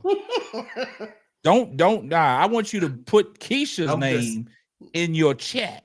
I'm just saying. I got checked. I got told don't mess up the bed, and then now. I'm just saying, I ain't amen and nothing. I'm just saying. And there go ADP. Always. Tanya say TCU got the big girl from Kentucky. They popping in that portal, y'all. Yeah, I said the portal always popping. She better listen to you. Hey, Keisha, you better listen to L because she has told you this before about Keisha. Age shame. She said she ain't gonna tell your ass. Yeah. No more about this age shaming stuff. We're gonna go to the next topic. Go to the next, and then after this next topic, we're gonna do our raffle. Okay. We're gonna go to the next topic because Bro Claude can calm down. I want to keep him calm right now. Put L's comment on the board where she directed it straight to you. Keisha, don't be talking about that young lady's age. Keep the main thing. Okay. Thank you. Y'all want 30-year-olds to be beating up on 19. I get it. I get it, L. I won't talk about it no more. I'm just saying it should be. I did what the boss told me. It should be an NCAA rule. That's all I'm saying. Now she's talking about it should be a rule. See, I just think it should be a rule. All right. But we're moving on. Move on. I digress. This your show. Go ahead. The next topic, we're gonna stop laughing, Bro Claude. We gonna talk about. I can't make this shit up. Unrivaled. A new league just came up, and look. Why are we talking about Unrivaled? Unrivaled shit. That shit been going. Why are we talking about Unrivaled? Look, let me tell you something. We talking about the money they made. Oh, they just announced we don't care about that money. I care about the church's money. It's not the church. Look, we're gonna talk about Unrivaled making this money, and what can they do to help that fledgling WNBA make some money, because it's very hard to make money in a business in the first year. Yeah. So Unrivaled made $27 million in revenue year one. They almost broke even in the first season. $7 million of it was player salaries, and they sold $1.5 million in merch sales, and that actually was launched late. I guess they didn't think people would want jerseys, but then they realized some of the people kept hooping and hollering like, where the jerseys? And as soon as they dropped the jerseys, sold out. Those jerseys sold out. So evidently there's a market there that they've gotten into. I would say all the games where they were held at was 850 seat arena. They sold out every game, y'all. Mm-hmm. And they said they're going to expand the seating in year 2, and we'll tour to 2 additional cities. So I want to ask y'all. I want to ask my panel: how can a 3-on-3 league that's not 5-on-5, which is what everybody loves, 5-on-5? 3-on-3 is virtually a sport that we really don't follow a lot, but this unrivaled league, being a women's league, 3-on-3, something that basketball savants and regular people don't follow, actually made money. Do you think the WNBA can maybe look at their business model and try to adapt some of these practices? Or do you think Unrivaled was just an anomaly? I'll let you go, K-Sap. Go ahead. First, I want to ask the chat a question. Do y'all even care about Unrivaled? Why are we talking about Unrivaled? Do y'all care about Unrivaled? So I don't even know who put this. Oh, this Keisha show. She put it in there. So let me go ahead and just answer. Let me just go ahead and answer the question, okay? Mm-hmm. Look, they do care. The thing about it is, I've always said, and y'all have heard me say, all the narratives out there about the viewership and this and that, people not watching. How many times have I told y'all about people sitting in the back pews but don't say nothing, but they got their eyes on it, but they just don't know how to talk to you, right? Mm-hmm. So you got people in the back of the church, like Keisha said, this is church money. You got people in the back of the church that got their glasses on, got their ball caps on in disguise, watching every part of it. They are the same people that said that they not going to watch it. Why are they doing this? These are the same people creating these narratives about the viewership. They playing in front of nobody. There's nobody there. The viewership numbers are low. But when the smoke cleared and the dust settled and the numbers came out, like I've always said, guys, what I've always said, men lie, women lie, stats don't. Mm-hmm.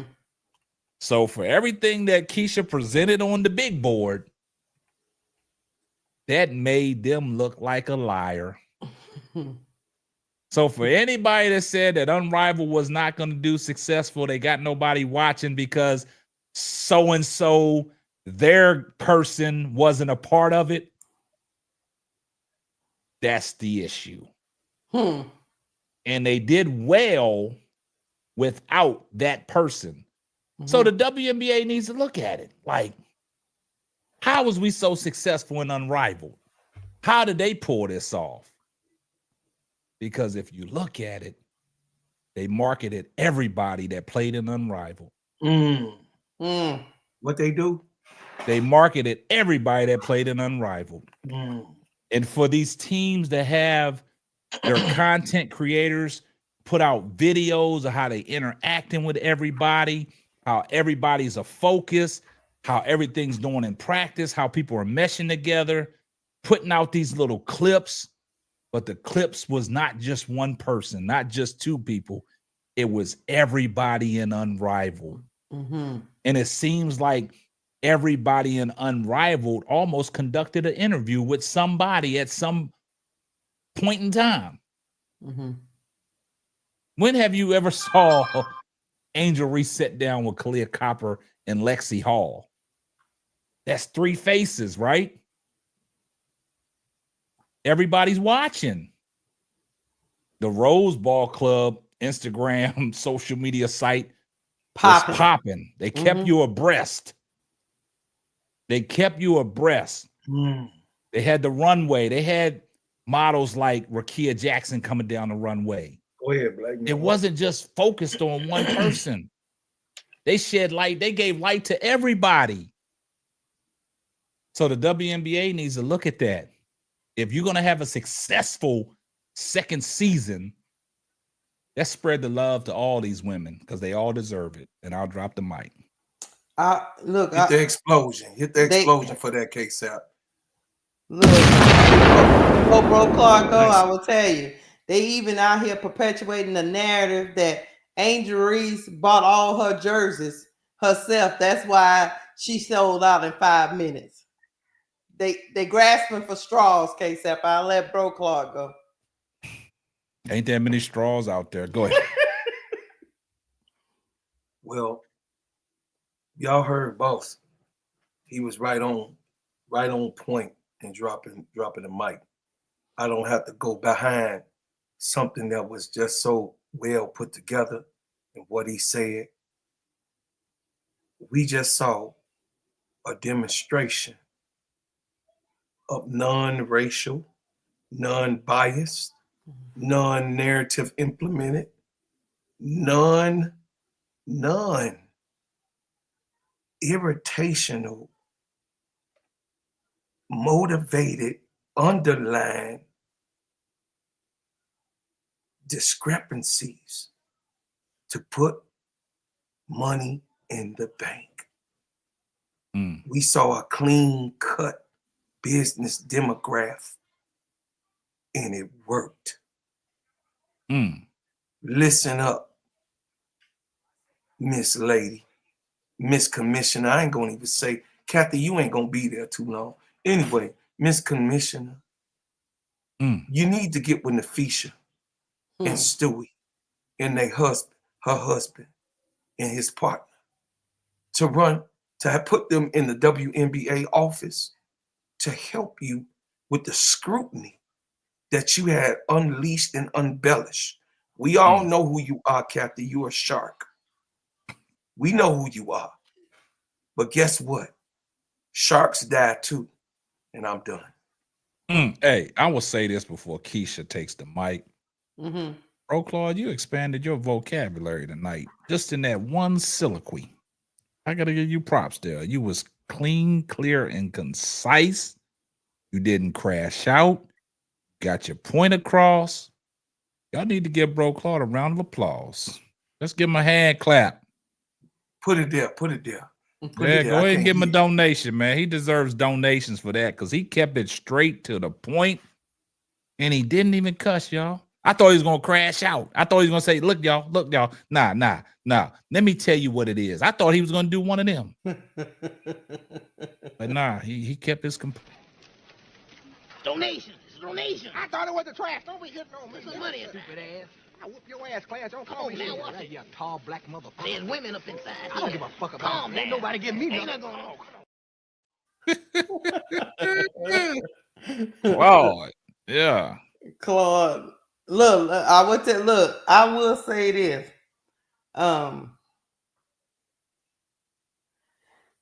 Unrivaled showed us that you can actually promote everyone and let the storylines come about organically.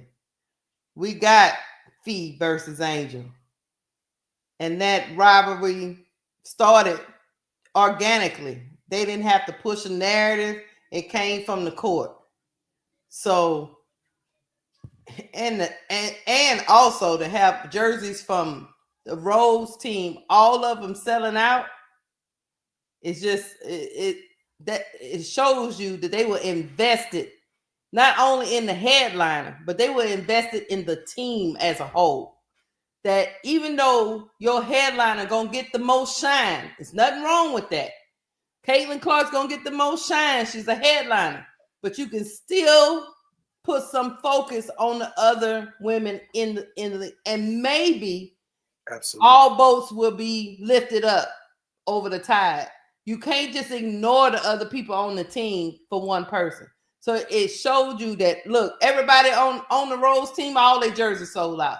Because guess what happened? Once Angel Reese jersey sold out, that made them go and say, well, you know what? I'll get a Lexi Hull jersey. I just want to support the Rose because I got to know each and every one of those ladies on that team. Regardless of who's the better player of all of them. I like their personality. They marketed them correctly. So I'm going to support because that's my team. I don't see the W doing that because they so focused on, and don't get me wrong, the anomaly between Caitlin and Angel Reese, it was an anomaly. It's a flashpoint in time. It happened.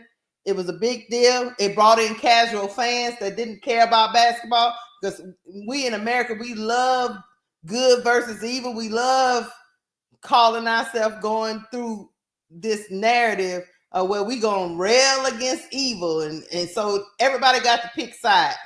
But as an association like the WNBA, they are a business, and they need to hold on, Keisha. We got a caller. Okay, go ahead. Hold on, Keisha. We got a caller on the line. You on the line with the full? No, go ahead and let her finish. It's just me. Let her finish. Okay. I would just say you can lean into that rivalry because it came over from college, but that can't be the only thing that you do. It just makes you look incompetent. So when all the other narratives started happening as a league, they let it happen, thinking, well, all we need to do is lean into this Caitlin Clark versus Angel Reese thing. What about the Aces fans? What about the Lynx fans? What about the Liberty fans? They want to see their team marketed. Mm-hmm. So that's how I feel about that. I'm gonna land my plane. But will the WNBA learn? I don't know about that, y'all. I don't know. Go ahead, right. AD.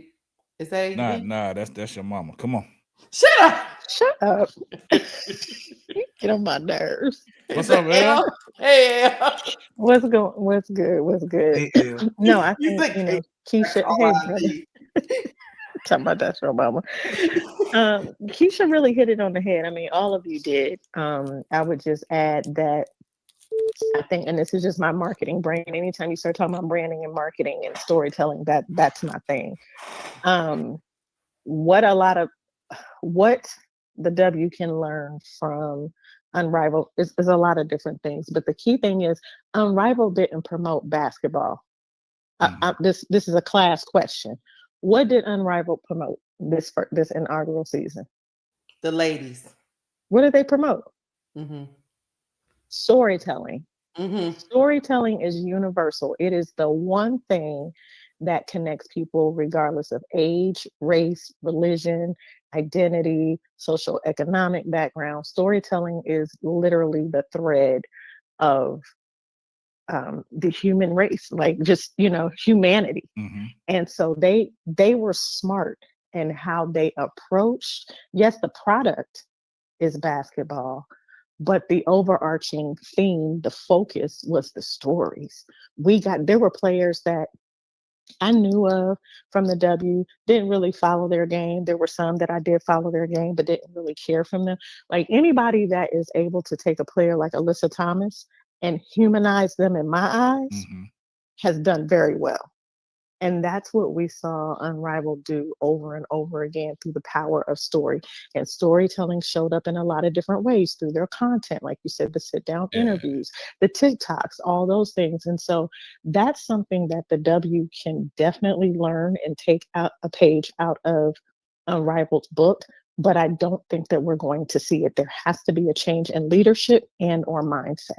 And when you have someone like a Kathy Engelberg who comes from, I think, Goldman Sachs and has a portfolio, she's has a proven track record as a leader in the financial sector. When you have someone like that, it's not a lot that you can say to people that will make them think that they're off the mark with their decision making. And I'm not saying it's a possibility that she could be that way. So either the leadership is going to have to change, and I'm not just talking about from the commissioner, but obviously like the people in the marketing department. Kathy Engelberg ain't the one that's drawing up the marketing strategies. You got CMOs, the chief marketing officer, you got brand advisors. Like there are a whole department, I would imagine, in the W of people who this is their thing, and they are failing miserably. And you know what's crazy, El? You know what, El? That's a great point, man. El, you were smarter when you talk, so stop typing. All right. Shut your yellow bone. Man, I'm sorry, El. He is a professional troll, El. Straight troll. I'm gonna stop coming on this show. El is smarter when she talks. Tell her to stop typing in the chat. Wait, are you serious? Negro, do you know that I'm a #1 Amazon best-selling author? Yeah. Oh, I know how to get it out of L. I know how to get it out of L. I'm a #1 best-selling author, so that means I know how to write and talk. Hey, Tell She's a El, Negro. tell El to stop chatting, y'all. Pow, pow, pow, pow. All right. El. Nigga, I can get my point across Oh. in written word, spoken word. Yeah, she about to crash out, y'all. Here he go with this horn. Yeah. Stop playing on my top. Yeah. Stop playing on my top, honey. I done wrote whole shows and Y'all see plays. that? See, I bring They out were the new. Chad, I bring out the best in Okay. everybody, man. You see that? Y'all didn't expect that. I don't know about that. Y'all didn't expect that from L, did y'all? Now back to the main L thing. got a new show, y'all. Don't let L got a new show coming, y'all. Crash Out Yes, 2. actually got Oh my God, that Crash Out too. Y'all got my sister No, on it here. ain't. Hey, you better leave her alone, you a K-Sap. whole fool. This time I'll be coming up and talking to y'all because my family be like, you on that podcast again? That's what they be asking. Yeah. Hey, tell your family, yeah, man. You on here, Yeah, man. they know what it is. Huh? How hard is it to almost break even in your first year as a business owner? It's extremely difficult. Extremely. And I've said this on, I think on you and Key show, or for sure, even on KSAP show, like a startup. We're talking about a startup, something that didn't exist before. It takes, on average, 5 years before you see a profit. Recovery. And most business owners and entrepreneurs won't even see that because they quit before the 5-year mark. Hey, hold on, El. Say. I want you to see. I like what you just said. I want you to say that again, man. As a startup, whether you're a business entrepreneur, a lot of them, they get investors, and the investors want to see an ROI. And they usually give them a 2 to 5 year window before they see an ROI. And but that's there the are crazy other, thing about it anybody is. watch Shark Tank? Like all you got to do is watch Shark Tank. Even That's if you're not that's familiar with how You gotta let them investing in understand what an business works. ROI But might do. You gotta let I'm them- sorry, ROI is a return on investment. Yes. So if I invest $100,000 into your product idea, business idea, and I say, okay, I'm going to give you $100,000, but what I expect in return is either royalties for the first 2 years off of that product, or I want to see a 10% return within the first 2 years. And if you don't do that, guess what? You SSA out. Okay. What you just said, that is perfect. You know why? I said that's perfect? Why? Because people quit before they start. They quit before they start. Yes. And this is the problem that the W has. Hold is up, that Al. this I is gotta why give the you W kudos hasn't for been. that. I gotta give you. I gotta give you. The fire get too hot. That's what I be okay. In any profession, when you starting up, guys, that was key. What El said. A lot of people quit before they get started. I just want y'all to think about that. It's the shiny object syndrome. Some people start businesses because they see other people doing something. They're like, "Oh, I could do something like that." We in church? Are we in church right now? You preaching? We in church. Absolutely. You preaching? Pass the plate. Pass the plate. Y'all, pass the we plate. need donations. Y'all got to give El some donations on that, because this is almost like setting in a sermon. You know, sometimes you walk into the church on Sunday and you did something that week, and then you walk into church, right? And then the pastor start preaching. But the pastor, when he's preaching, he's saying everything that you went through in that week, and he's talking to you specifically. So L is out here saying what I've been trying to tell some of these people in the community. Y'all quitting before y'all start. It takes time, and if you don't know what your why is, if you're starting something because you see somebody else doing it and they're having success with it, or even if it's something that is a hobby, I don't care. You know, I'm about it. So, yes. or you think like, oh, this is a hobby of mine. This is the reason why I haven't started a show specifically geared towards women's basketball. I already have an existing audience and brand, and it's a very diverse brand. So I've had conversations with Keisha, Broclaud, and especially K-Sap on how to strategically begin to integrate women's basketball into the conversation to an audience that I already have existing. I could just jump on in and be like, oh, Bro Claude and Brooklyn and Keisha and Key and K-Sap, they all doing good. Hold up, El. We got to pause you for a second because somebody's shouting you out. Ring them up. Okay. Cart Blanco say L.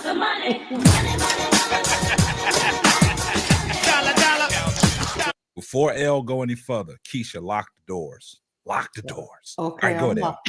I'm locking the doors. Lock the doors. Y'all not getting out of here without no donations. Lock the doors. Go ahead. Y'all crazy. L, go ahead. You preaching. No, but I'm saying like I could just be like, oh, they're doing it. They're having great success. Everybody they coming in, they doing it, and they got their subscribers. I have been very strategic and intentional with how I'm moving. One, because as a producer, I already know what it takes to produce a show. I'm not about to get up here and just serve y'all like cube steak when really what I want to give y'all is filet mignon. Yes. I'm not about to do it. So if that means that I gotta, if that means that I have to come to the party late, well, it's not really late for me. The timing is going to be mine. And then I'm being into, like, me and Keisha are working on something. That's going to be the way that I even, but my point in sharing that is that a lot of times people will start something, a business, a product, and they don't think things through. They don't understand what it really takes. It's a lot of sleepless days and nights. It's a lot of financial investment, and you gotta have patience. So what Unrivaled has done is remarkable, and I won't stand by and allow anybody to downplay the success that these women have achieved in less than a year. And they can just wake up in December and say, "Oh, we're going to start a league." They've been working on this for several years. Yes. They didn't just wake up. So let's normalize giving people their props for doing something that hasn't been done or doing it in a way that hasn't been done, and then measuring their success in a sensible way. Because what's success to you may not be success to somebody else. And my last point is that with the W, going back to what Keisha was saying with the narrative, the W made their main product not basketball and not the players, like Keisha was sharing. They made it the supposed rivalry between Caitlin and Angel. And they stuck to that. They thought that was going to be their moneymaker. That was going to bring more eyes to the game. When they had a huge missed opportunity during the All-Star game, you got both of them on the court at the same time. Caitlin passes Angel a dime, and Angel makes the basket. Y'all know that was what everybody was looking for. But did we hear anything about it beyond the next day? No, because they don't want that narrative. They want the other one. They don't want that narrative. They want the bad one. Angel has talked about repeatedly. She's commented on one day she's certain that the two of them will be on the same team, but they don't want to talk about that. No. Let me go and get this on. And that's why you got a bunch of fanatics. So I'm gonna jump down so somebody else can come up. Thank you, El. You graced the stage gracefully, El. Yes. And I appreciate that. Yes. I appreciate that. Thank you so much. Hold on. Let me hold on. Here comes the money.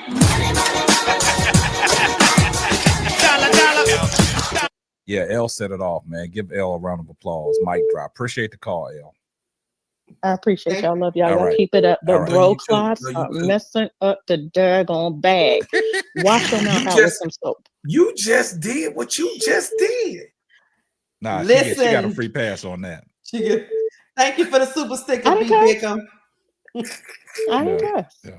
Nah, L, that was great. Love y'all. Bye. I appreciate it. Back in the chat. Yeah. Now that right there, man.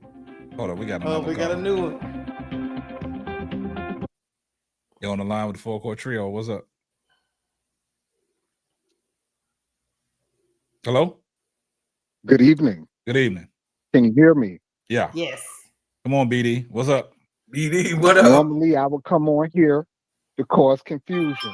But you today, can't cause I'm not confusion going to today. do that. You can't cause confusion No, today. I'm not going to do that today. Okay. Because I like Unrivaled. I do. I watched it. But I have to give just a little bit of pushback to the previous caller. Unrivaled only really appealed to us hardcore women's basketball fans. That's why they could only fill a stadium with only 850 people. It kind of like the Big Three only appeals to hardcore basketball fans. Like, don't no casual fan want to watch a bunch of old guys play ball for real. You understand what I'm saying? Yeah. So I like Unrivaled. I think the concept is cool and all that. But at the end of the day, the W is where it's at. And that's where it's going to be for real. So we need to push that. You understand what I'm saying? And have Unrivaled just be Unrivaled. If the women want to go there and play, that's fine. You understand what I'm saying? But since they're never going to have all of the stars there, it can't really blow up like how it should because all of the stars aren't there. You're missing people and you can't get the full aspect of what you want Unrivaled to be if Asia not there, if CC not there. You need all of them to be there. You understand what I'm saying? For it to really work like that. Angel can't carry Unrivaled by herself. She can't. And I agree with you, just BD did. Sports, but the She just did. difference is this is year one. I beg to differ. No, I get it. Listen, She just year one did. for what they did to start up was phenomenal. You understand what I'm saying? I'm not Okay, taking that nothing means away that from she. that. Hold on. Let me push back real while you on the line. That means, what is your hardest year? The first year. Everything else is a replica. Oh. So to say that they're not going to hold up, all they have to do is duplicate. You're talking to a businessman that's certified 29 years. Hold on a second. All you have to do when you made a profit like that is don't try to fix nothing because ain't nothing need to be fixed, bro. The pipes ain't bust, bro.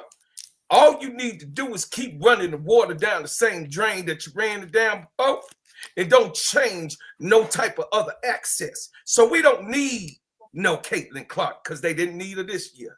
We don't need no Asia Wilson because You're they never didn't going need her to this have year. the full feeling of the If product it happens, if you don't that's have fine. all of the stars No, there, but the bro. You're just pushback not. is, bro, listen, the pushback is they didn't need her to make a $27 million profit, bro. That's my pushback. No, they did not. Okay, then. Here's And I would say Unrivaled compared to watching the W. People are not going to be counting Unrivaled rings at the end of the day. People are going to be counting WNBA championships BD Sports and college championships. This was their They're not first going year, to be though, counting BD. no Unrivaled championships. But BD I mean, Sports, even in the future, they're not going to be counting no Unrivaled championships. They're just not. Not while the WNBA is existing. It's I just agree. not. People Look, not. honey, we agree with you, but the problem, the thing you're not understanding is, I think Unrivaled know who their audience is. They know they gonna capture the basketball heads. That's why they only did 850 people in the arena. They are catering to their audience. It's the science. And the WNBA is not. Yes, they're definitely not. And as for the WNBA, you know, I'm always gonna go with my theory that they need to rig it so we could have a fever sky final. There you You go. understand what I'm saying? Everything leads back to CC. Diabolical, BB. You know you my boy. So listen, I know y'all don't want to hear that, but look. The WNBA where it's at right now is in the same position the NBA was in the 1980s. It's in the exact same spot. Just like Bird didn't get no get back with Magic in college. Bird never won no national championship. Magic beat him for that national championship. Bird never got no get back. But when Bird got his get back in the NBA blew the fuck up after that. So you think and you was able to finance that charity off Magic and Bird for look, 10 whole years. You was able to do that. Hold up, BD. You can't downplay what Unrivaled did in this first year of existence. You can't downplay that, man. No. Listen, I'm not knocking Unrivaled. Again, I watched Unrivaled. I loved it.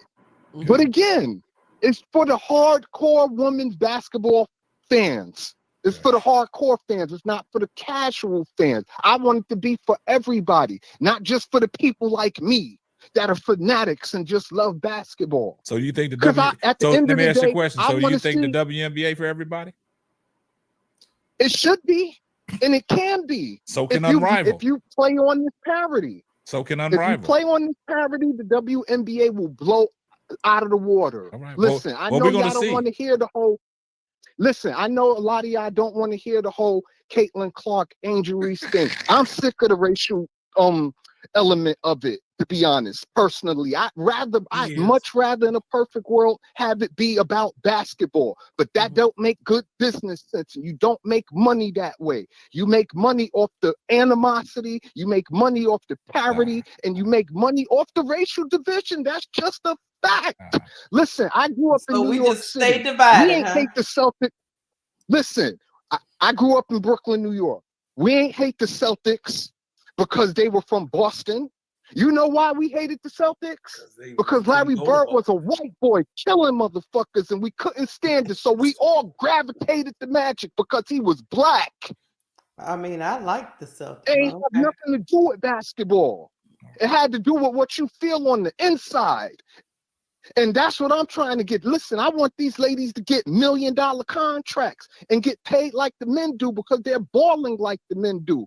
But you got to understand the women play under the rim. And under the rim basketball isn't appealing to the casual fan. It's just not. Well, wait till year 2. So You're going to see them playing above. Watch. Listen, I can't wait till I see another, again, my favorite women's basketball player of all time, is Candace Parker. And Candace Parker is my favorite player because Candace Parker was a unicorn. She had the athleticism of she was a freak athlete. She was dunking in college. Well, TC don't dunk, so what is it so appealing? You said they got to play above the rim. What killed me about CC? Since y'all want to bring it up now, mind you, I ain't bring up CC. I was just saying that I wanted to see all the stars. Yeah, I said I wanted to see all the stars in the league. You said is CC. she not a star? Nah, you said CC. I said Aisha but too. But read you said chat. CC. Nah, I'm she not. Just No, not I'm talking about on this not call. The only star. You brought That's up all CC yourself. All right. That's all I'm saying. Gotcha. You made me lose my train of thought real quick. But no. I want you to hold that train of thought. I want you to hold that train of thought because we got to move to the next segment. I want you back on the show on Friday. It's a good call. I mean, you make a lot of valid points, all right, thank you, brother. But we got to get to the next caller, man. Appreciate you, BD. Y'all, you know, you always got a home here, man. Yes, sir. I appreciate you, my brother. All right. Oh, my hold on, KSAP, real quick, bro. Claude, you ever get my email, sir? Let me look. You can't do two things at once. You know that. All right. Hey, that was a good call. Certainly understand where he's coming from, but hey, it is what it is. Everybody, you know, got their difference of opinion. But look, Keisha, we got to get to this. We got to get to our giveaway.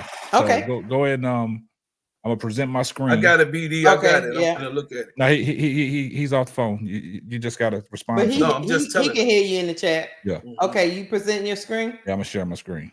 All right. Let me. All right, share. Remove that. Y'all let me know y'all can see that, right? So here we go. You gotta be present to win. And this is what I say. We're gonna give you and Dick's crazy. He's full of shit. We well, chat, boy. Y'all chat. Y'all diabolical in that chat. They're diabolical, boy. This chat be going hard, boy. The chat be riding for us, man. You gotta be here to win. If you're not in the chat, we're gonna keep it popping because we told y'all this on when was the last show we did? Last Friday? Yeah, Sunday. Sunday. Yeah. We told y'all we doing the free giveaway on Wednesday. You have to be present. I only see like 3 people in the chat. Mm-hmm. What we gonna do? So you got a timer, Keisha? Yeah, I can do it. How long you want to give them? Give them 3 minutes. Okay, I'll set my timer after you spin it. Yeah. So here we go. We're gonna see what that. Y'all ready? Chat. Put a 1 in the chat if y'all ready. Gamble came in just in time. See, look, they come in just in You time. say, I'm here. Come on, baby. Ronnie they coming. here. They Yeah, just hadn't been here chatting. now. Look, they here. Yeah. They listening. Put a 1 in the chat if y'all here. Because we're about to get it popping. Uh-oh. What? They ready, boy. They said, look, no. Goon the shooter for the ADP for the win. Squeak, gamble. Okay. Don't mess up the church's money. Here we go. I'm about to spin it. Y'all ready? Mm-hmm. Yeah. All right. I'm ready to press it. Y'all ready? Here we go. La la la la la. Tanya Simpson. Tanya Simpson has won. Right. Are you in the chat? Tanya, you done won you a t-shirt, girl. Hey, you got the timer? Yep. I started it. Oh, you started? I started it. She was in here. She's in there because there she is. There she is. Tanya. So Tanya, what you need to do is you need to DM Keisha. You got to give us an address so we can get the shirt off to you in what size. Yeah, I'll drop my email or something in the chat. No, just send an email to me. I got it. Yeah. Your email should be on your screen. You running the show. Mm-hmm. Should we give another one away? It's up to you. I'm gonna drop my email in the chat. Chat. Do the chat want another chance? The chat, y'all want another one? Y'all want another chance to win a t-shirt? And what it is, man, we're gonna give y'all 2 minutes and we're gonna get the donations, then we're gonna do another raffle, and then we're gonna get up out of here, man. I'm trying to spread love to the chat, man.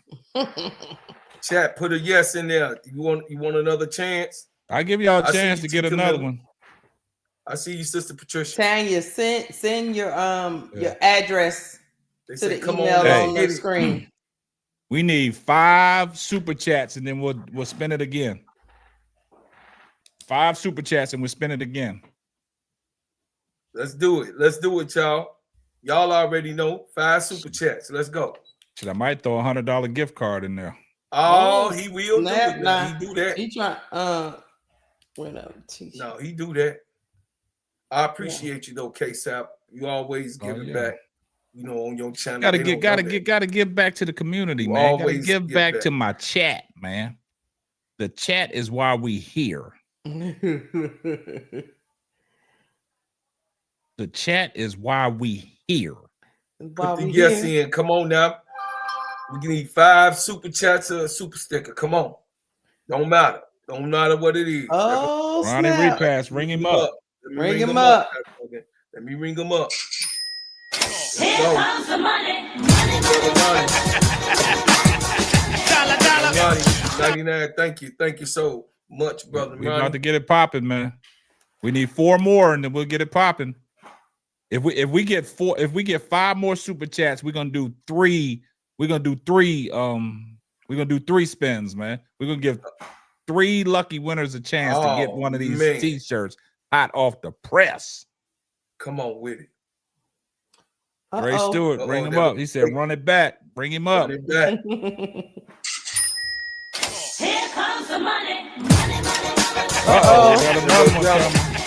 Hey, John. Thank you, Dre. Got another one. Jamana. Ring her up.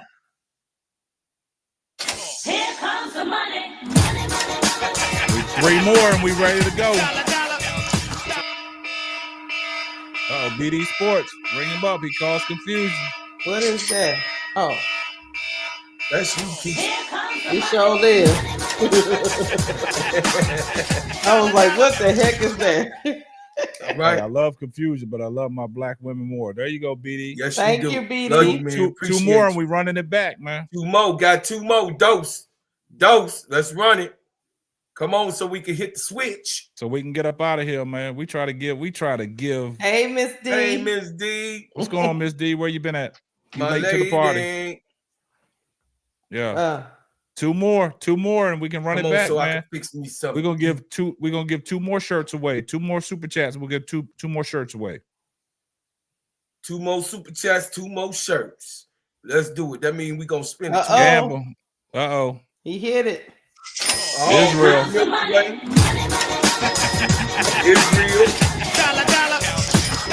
Reddick.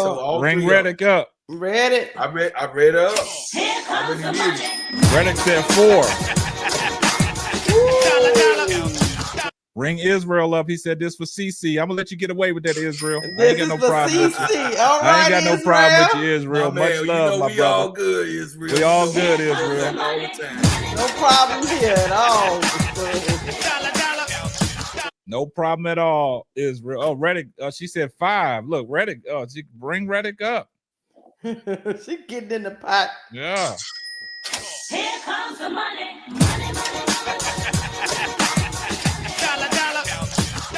Gamble said I need a receipt. All right. Here we go. Y'all ready? All right, you putting them in there? Let me take You got Tanya's, them? You ready? Let me take Tanya's name out of there. Let me add Reddick in there. Then Gamble's already in there. Jamana, I think. Let me see if Jamana's in there. No, Jamama ain't. Mama's not in there, so let me remove her. Mama.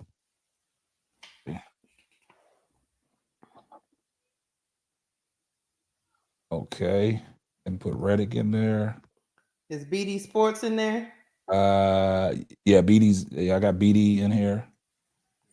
Okay. All right, who else did somebody else send one in? Israel is in here. Who else got one in? We got BD. Reddick Milky Way in there? Yeah, I got Reddick in there. Okay. All right, y'all ready? So we gave one away. Now we're giving another one away. Okay. All right, Dre Stewart said this for Angel. Go and ring him up. Ring him up.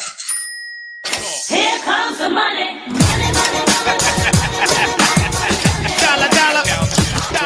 All right, y'all ready? Put a 1 in the chat if y'all ready. We finna get it popping, y'all. Put that 1 in the chat. Put that 1 in the chat. Want to make sure everybody here. Yeah. Put that 1. All right. So y'all got that 1 in the chat. Let's do it. Let's see. They here. Are they there? Yeah, we got Ronnie in there, right? Yeah, Ronnie he's Repass in there. Yeah, he in there. All of your mama in there. Come on. Yeah, I got everybody in there. Israel, everybody here. All right. Y'all ready? Run it. All right, here we go.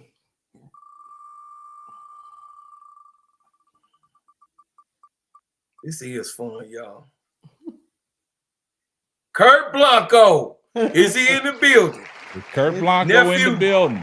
You got 3 minutes, Kurt Blanco. Kurt Blanco, you got 3 minutes, or you passing up on the shirt, and I want everybody to go find Kurt Blanco. I said he missed up 3 minutes on there. Putting the timer on.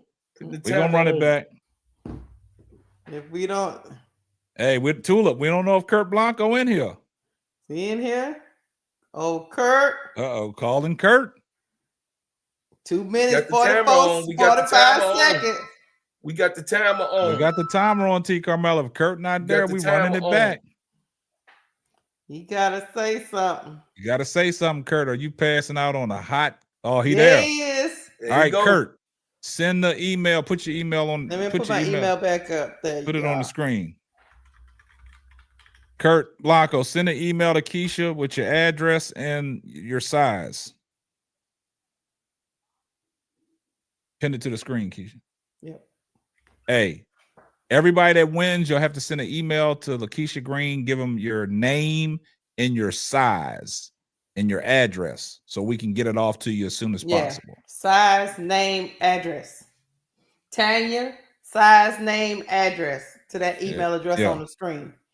If y'all fail to do that, then y'all can't blame us. We got one last quick topic panel, and then we're gonna get up out of here. I want to show y'all something. Let me go ahead and you gotta spin it 2 more times. Yeah, no, I gotta you gonna spin it yeah, you gotta spin it again. Okay, spin it. All right, here we go. We're gonna spin it again. Let me take your thing down. Take the thing down. Sorry. Let me remove Kurt Blanco. Y'all ready? Where to hide it? Oh, there it is. Okay. It's still on the screen? Yeah, it's still on the screen. Here we go. Kurt Blanco.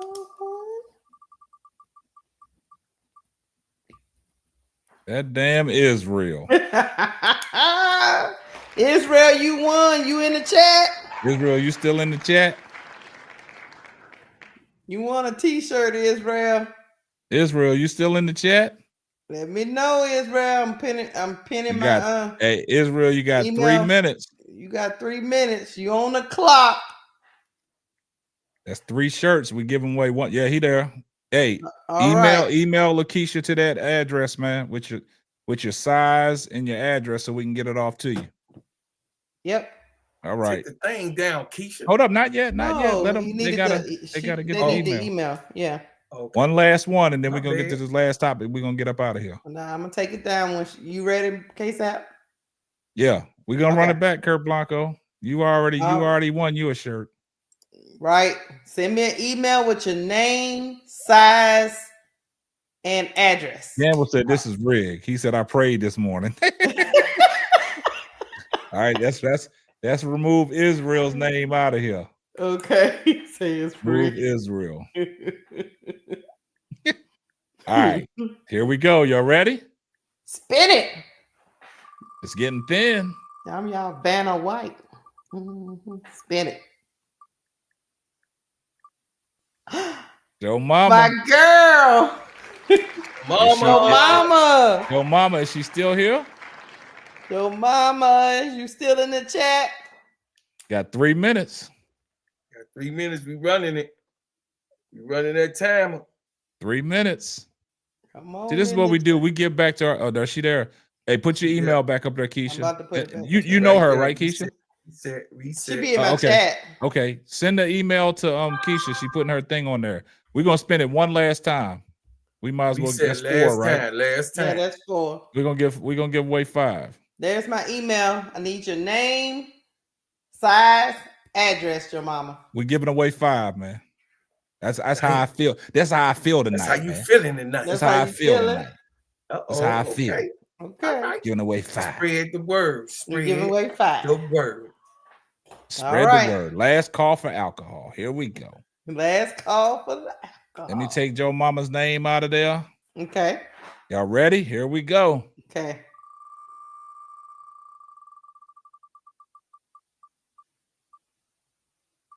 Dre Stewart. Dre Stewart. Dre Day. Dre Day. Dre, you in the chat? I hope Dre ain't. Dre Oh, he Day.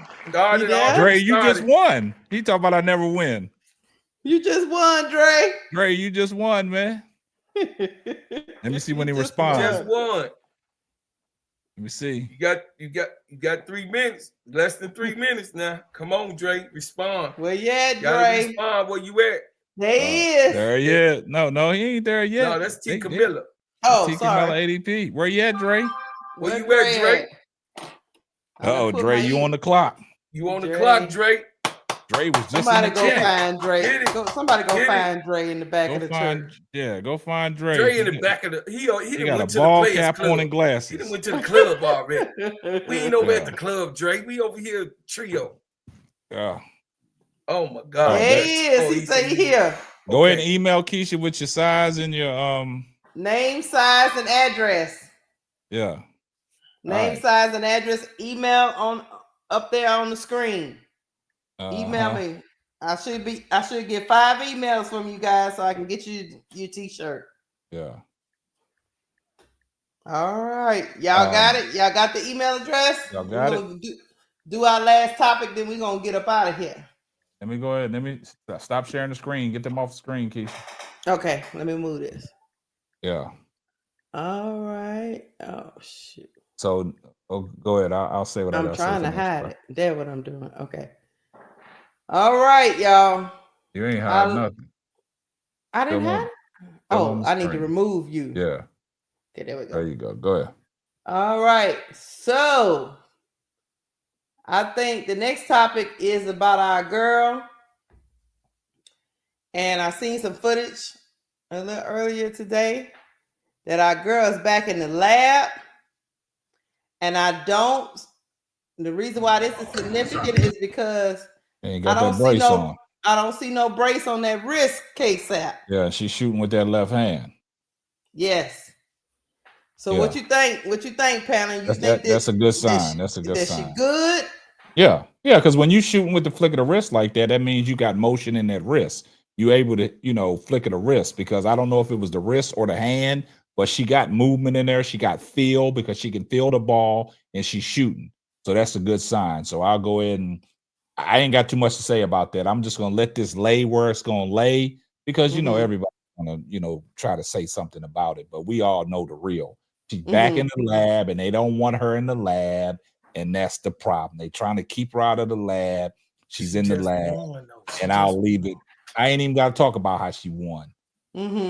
Back in the lab. I'm going to leave it right there. The footage is out there and it's down. That's right, Reddick. Barbie 2.0 is loading. And I'll leave it right. Season. Drop the mic. And I don't even need to drop the mic. I don't think she gonna miss any time. You can go. I think this is a good sign. This is what I've been waiting on, just to see her without that brace. I was concerned. Yeah, I was concerned. Especially, It was what a you thumb. think, bro, Claude? It wasn't her hand. It was a thumb. So everybody had a report. It was her thumb. Okay. It was her thumb, not her hand. Gotcha. So it's all good. She in the weight room too, political. So like I said, with situations like this, Keisha, sometimes you really ain't even got to elaborate on this because they see the footage. I mean, we they're can't gonna hate either way it goes. Exactly. We can't make up nothing because if we anything we say, they were like, "Oh, yeah, I ain't got time for that." Right. But I'm glad to see her back out there with her trainer, and it's a pot because I actually want all the I want all my my favorites to start the season on time. You know what I mean? So I'm looking forward to this season. I'm looking forward to this. It's a lot of storylines this season, so I'm looking for it. But yeah, that's man. all I got. Y'all got anything teach else? us how to do that.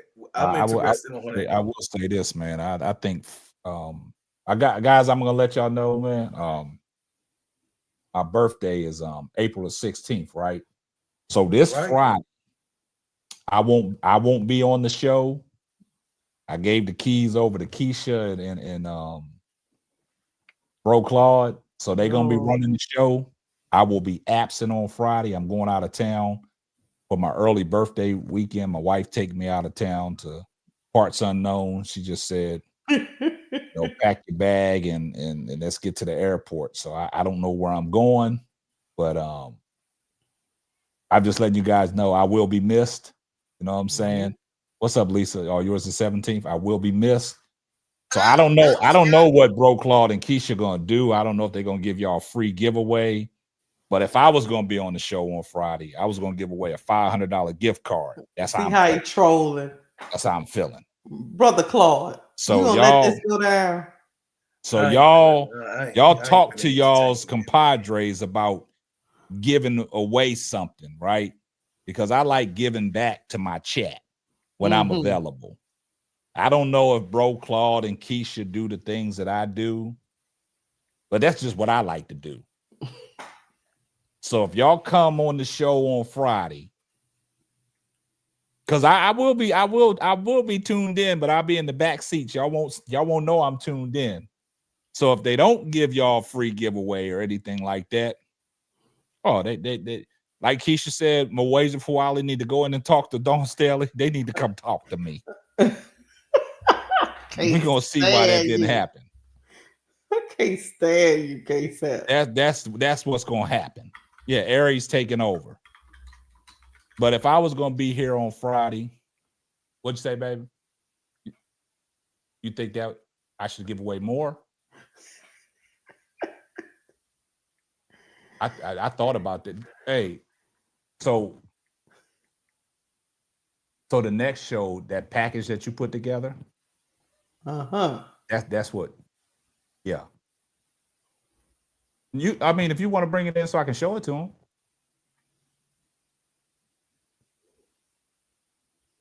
Nah, because so when we'll do it Wednesday. I'll let you present it to them. Okay. I'll let you present it to them. We ready. Okay, good idea. Okay, I apologize, guys. I apologize, but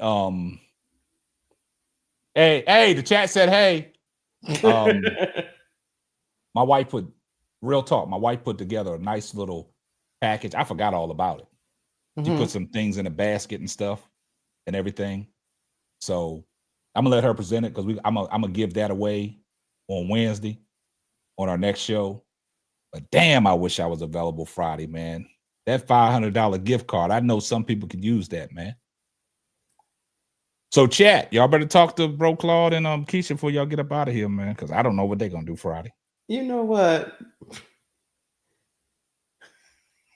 Brother Claude? Look how he looking like.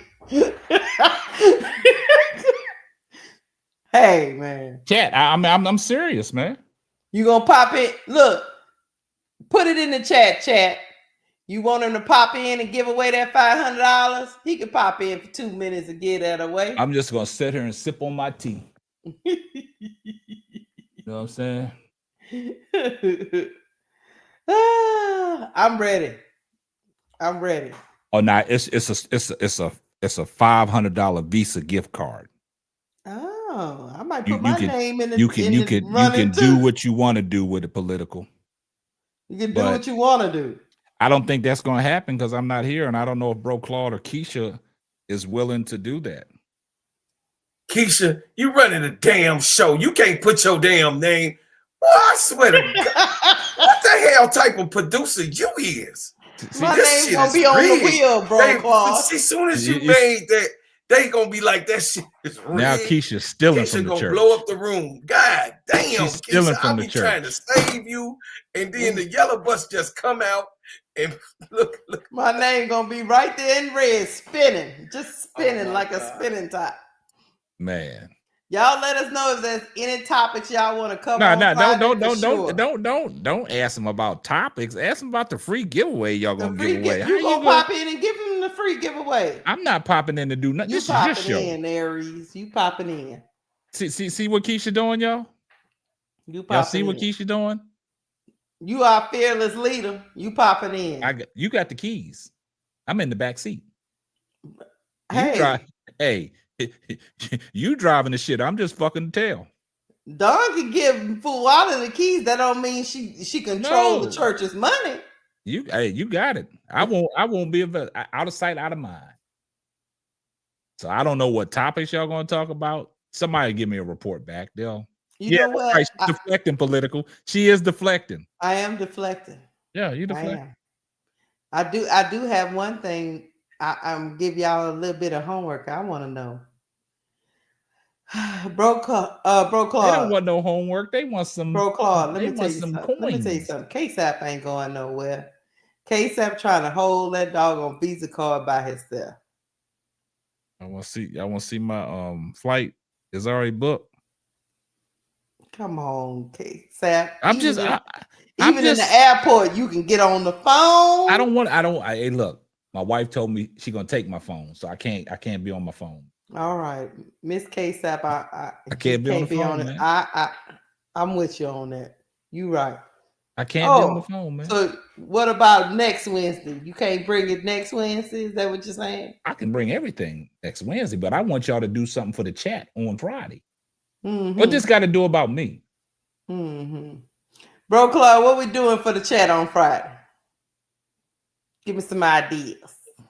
No, they could give us some ideas of things that they want to cover, but we always cover that. Me and you take care of that. You know, the pimp over here to the left trying to pimp us in real time. See, my son even got a free giveaway for y'all.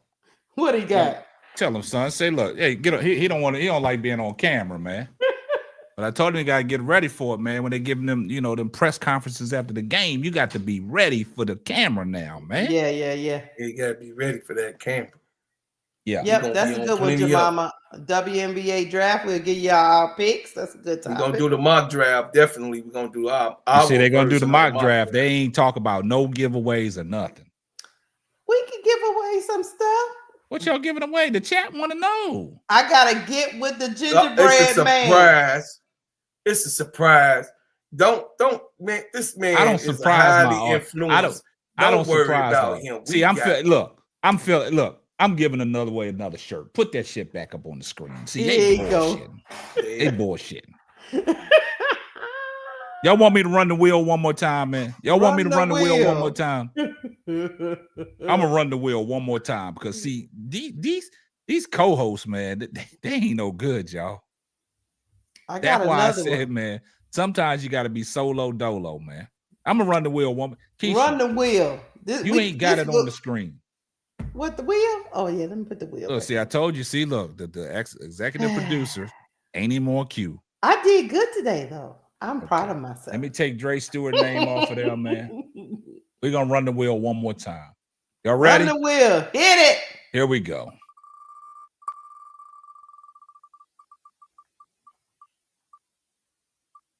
Well, So Pretty Tony. Look at that. So Pretty Tony. Are you here, So Pretty? You ain't there. He the one said hit it. So Pretty Tony. Hey, y'all better email Keisha. If they ain't emailed you yet, huh, Keisha? No, I've gotten some emails. Okay. Make sure you get them over to me. Yep, I got some email. I'm gonna send them to you. Oh, we got more than shirts in the basket, ADP. Trust me. We got more than shirts. I'll put my email back up there for you, So Pretty Tony. Yes, heck yeah. Send me your name, size, address. There you go. Yep. See, that's what I know. I do appreciate guys, y'all, chat. All seriousness, I appreciate everybody. I appreciate everybody that rocks with us, man, and helping us grow this community, man, and putting our names out there, man. I couldn't do it without the chat. Especially can't do it without Keisha and Bro Claude, man. They make this stuff so effortlessly, man. And it's crazy, man. From when I started to what I built and for what, Keisha and Bro Claude are doing in this community, man. It's something unbelievable, man. And I do appreciate Elle coming up here on the phone line, speaking what she had to speak, because she dropped some gems tonight. And that's what I'm about, man. You know what I'm saying? A lot of people quit before they get started. A lot of people want instant gratification. It don't happen that way. Rome wasn't built overnight, right? I dropped this podcast back in 2019. And like I told people, they know my story. It was all voice podcast. Did my first episode with my son. It's still on Spotify. It's still on all the major streaming platforms. You can go back and listen to my first ever voice podcast with my son. And like I told people, it wasn't no shortcuts for me. I didn't have nobody to give me the roadmap to get to where I'm at. I had to get on the road by myself. Sometimes I got down on the dark road, ran out of gas, but found a way to get to the gas station. And I kept it pushing, kept on going to my next destination. I learned how to stay in my own lane and stay out of everybody else's way. And I found a way. So what Elle came up here and spoke to you guys, it's just nothing but facts, man. See, a lot of people want instant gratification. A lot of people quit before they get started. You know what I'm saying? And when we was talking about Unrivaled, what they did in 1 year, they broke even. Sometimes in this YouTube game, doing podcasts, once you become a partner with YouTube. Like I told Bro Claude and Keisha, my first couple months, man, I was like, man, is this really for me?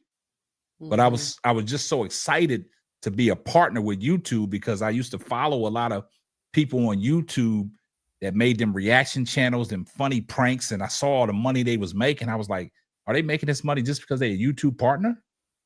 So when I became partner, it was the breakthrough that I wanted. I was so excited, man. My wife was so excited for me. And then my first year, I was like, man, I was slowly climbing. And then it got to a point where, bam, I just took off. And ever since I took off, I've just been successful since I've took off. So, I appreciate that, Elle. Appreciate them kind words, and that's why, I got so much love for Bro Claude and Keisha, man, because they grind.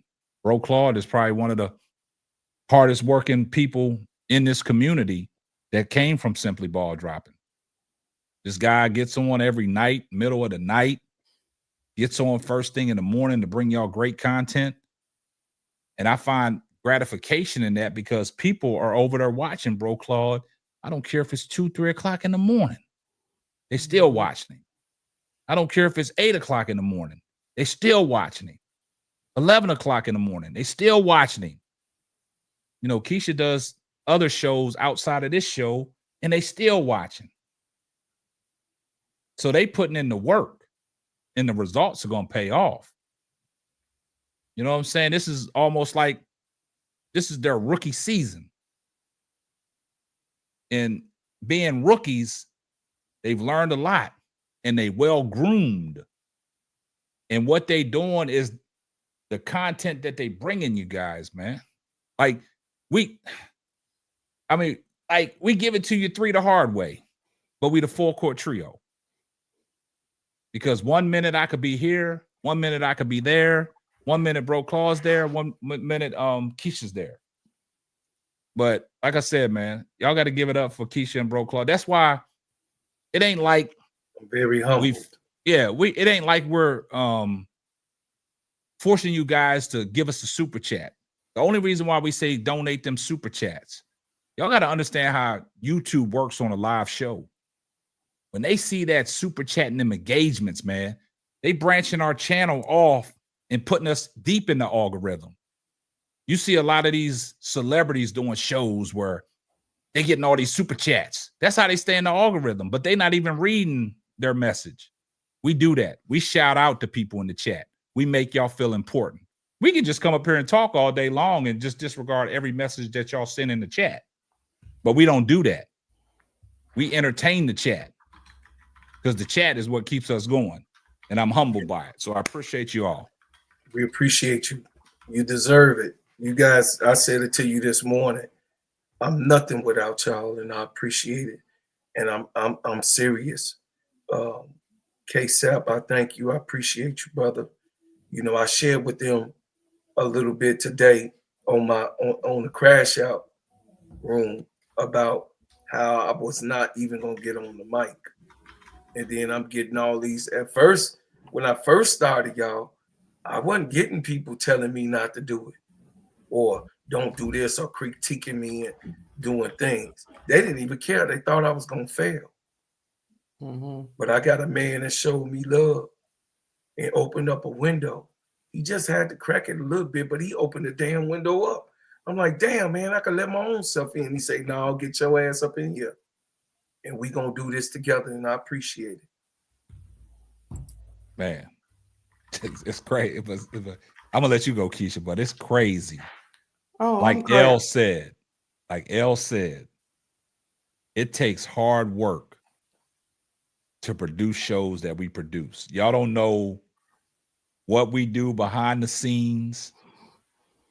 Keisha will try to keep you on the phone for 4 or 5 o'clock in the morning. Y'all just don't understand the phone calls that we have. It could be any hours of the night. All right. But I make myself available for my people. Yeah.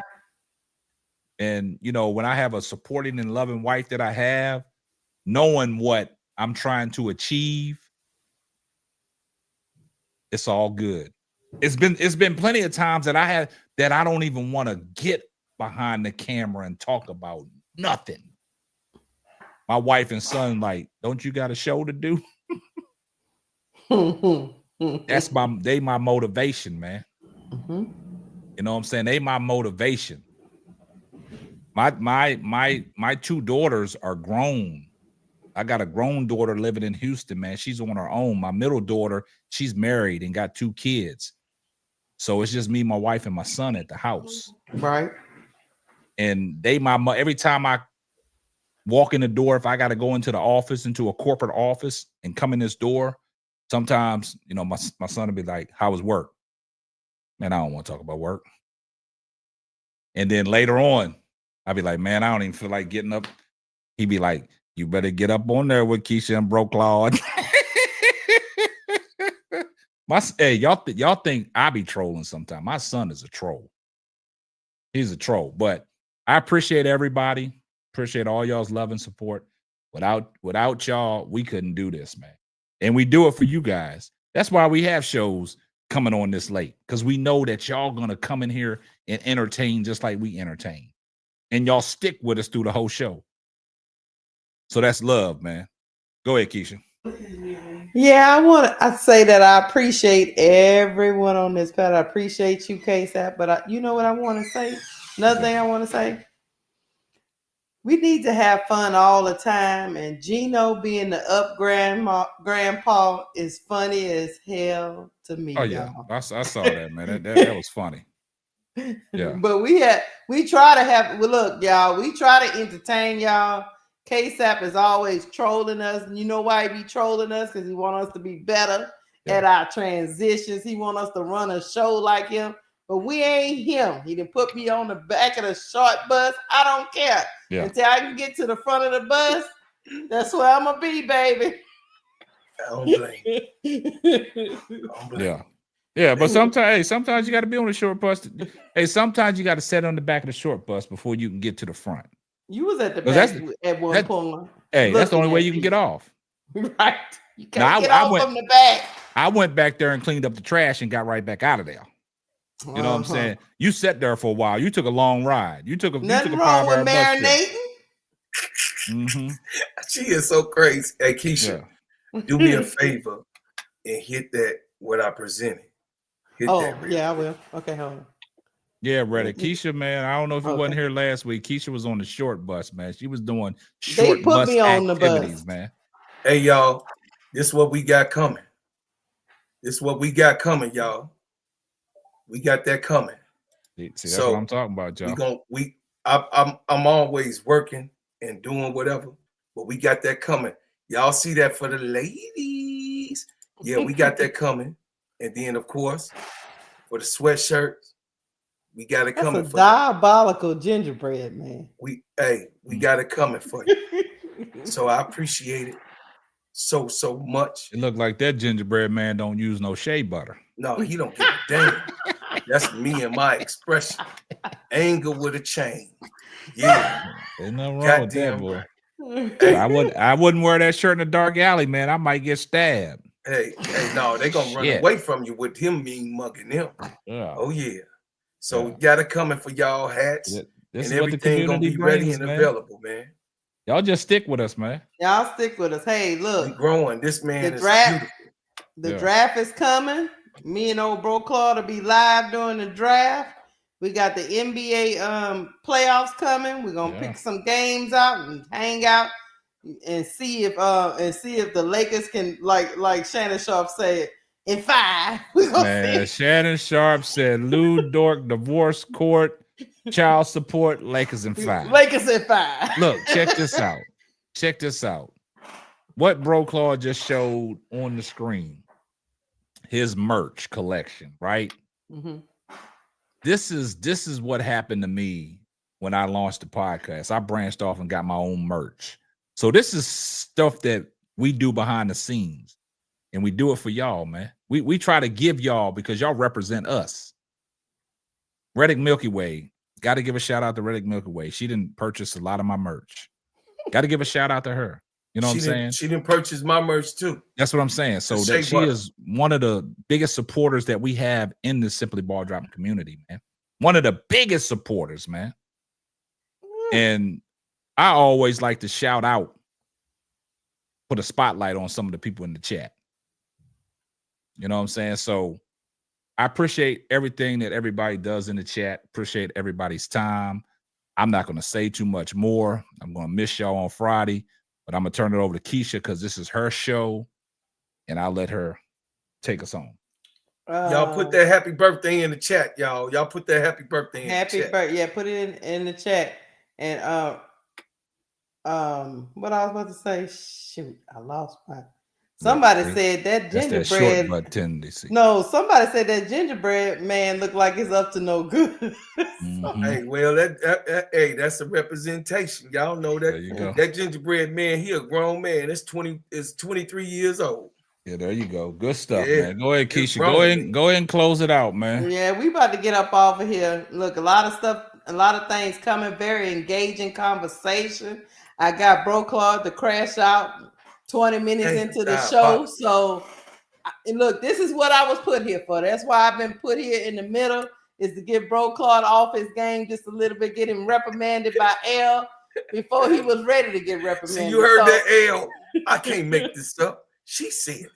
Thank y'all, everybody, for the birthday wishes. We're gonna say I really happy appreciate birthday to that. KSF. Hopefully, he won't go nowhere doing something we don't do. But you know, I'm grown. He say he grown. We gonna see. Big shout out to Miss KSF trying to take that crazy man out and do something with him. You know, I'm about to cut a rug, y'all. I'm about to do something. You about to do something? Something strange for some change. Hey, I gotta do something. Hey, we do something for two something now. We do something for two something. Strange for some change. Well, I appreciate y'all coming. Look, y'all be showing up at nighttime. Y'all be showing up. Thank y'all for rocking with us to almost midnight. We'll be back on Friday. Me and Bro Claude causing confusion. Hopefully he won't be on the floor by 20 minutes because you know KSAP won't be there to pick him back up off the floor. But we're gonna see how it goes. I'm gonna let y'all. Hey, L, do me a favor. If you're available Friday, please be a moderator to these two people. We're gonna bring L up. Cause look, it's gonna get real spicy. It's gonna get real spicy. Hey y'all. Hold up. I'm gonna say this and hold up. Go ahead, keep talking, bro, Claude. Hey y'all, tomorrow, 11 o'clock a.m. is another episode Thursday of the Crash Out Room. Woo, y'all listen. Hey, tomorrow, 11 to 12 o'clock, your lunchtime gonna be full. You're gonna have something to take to dinner after I get through doing this Crash Out on Thursday. But watch this. Hey, appreciate it. I will say this. I better not have no unexpected guests in my cheer when I'm gone. This ain't the Players Club. Oh, we can't bring people on. L is the only one that gets that seat. Okay. L got prom. She the only one, huh? She the only one that gets that seat. L, there you have it.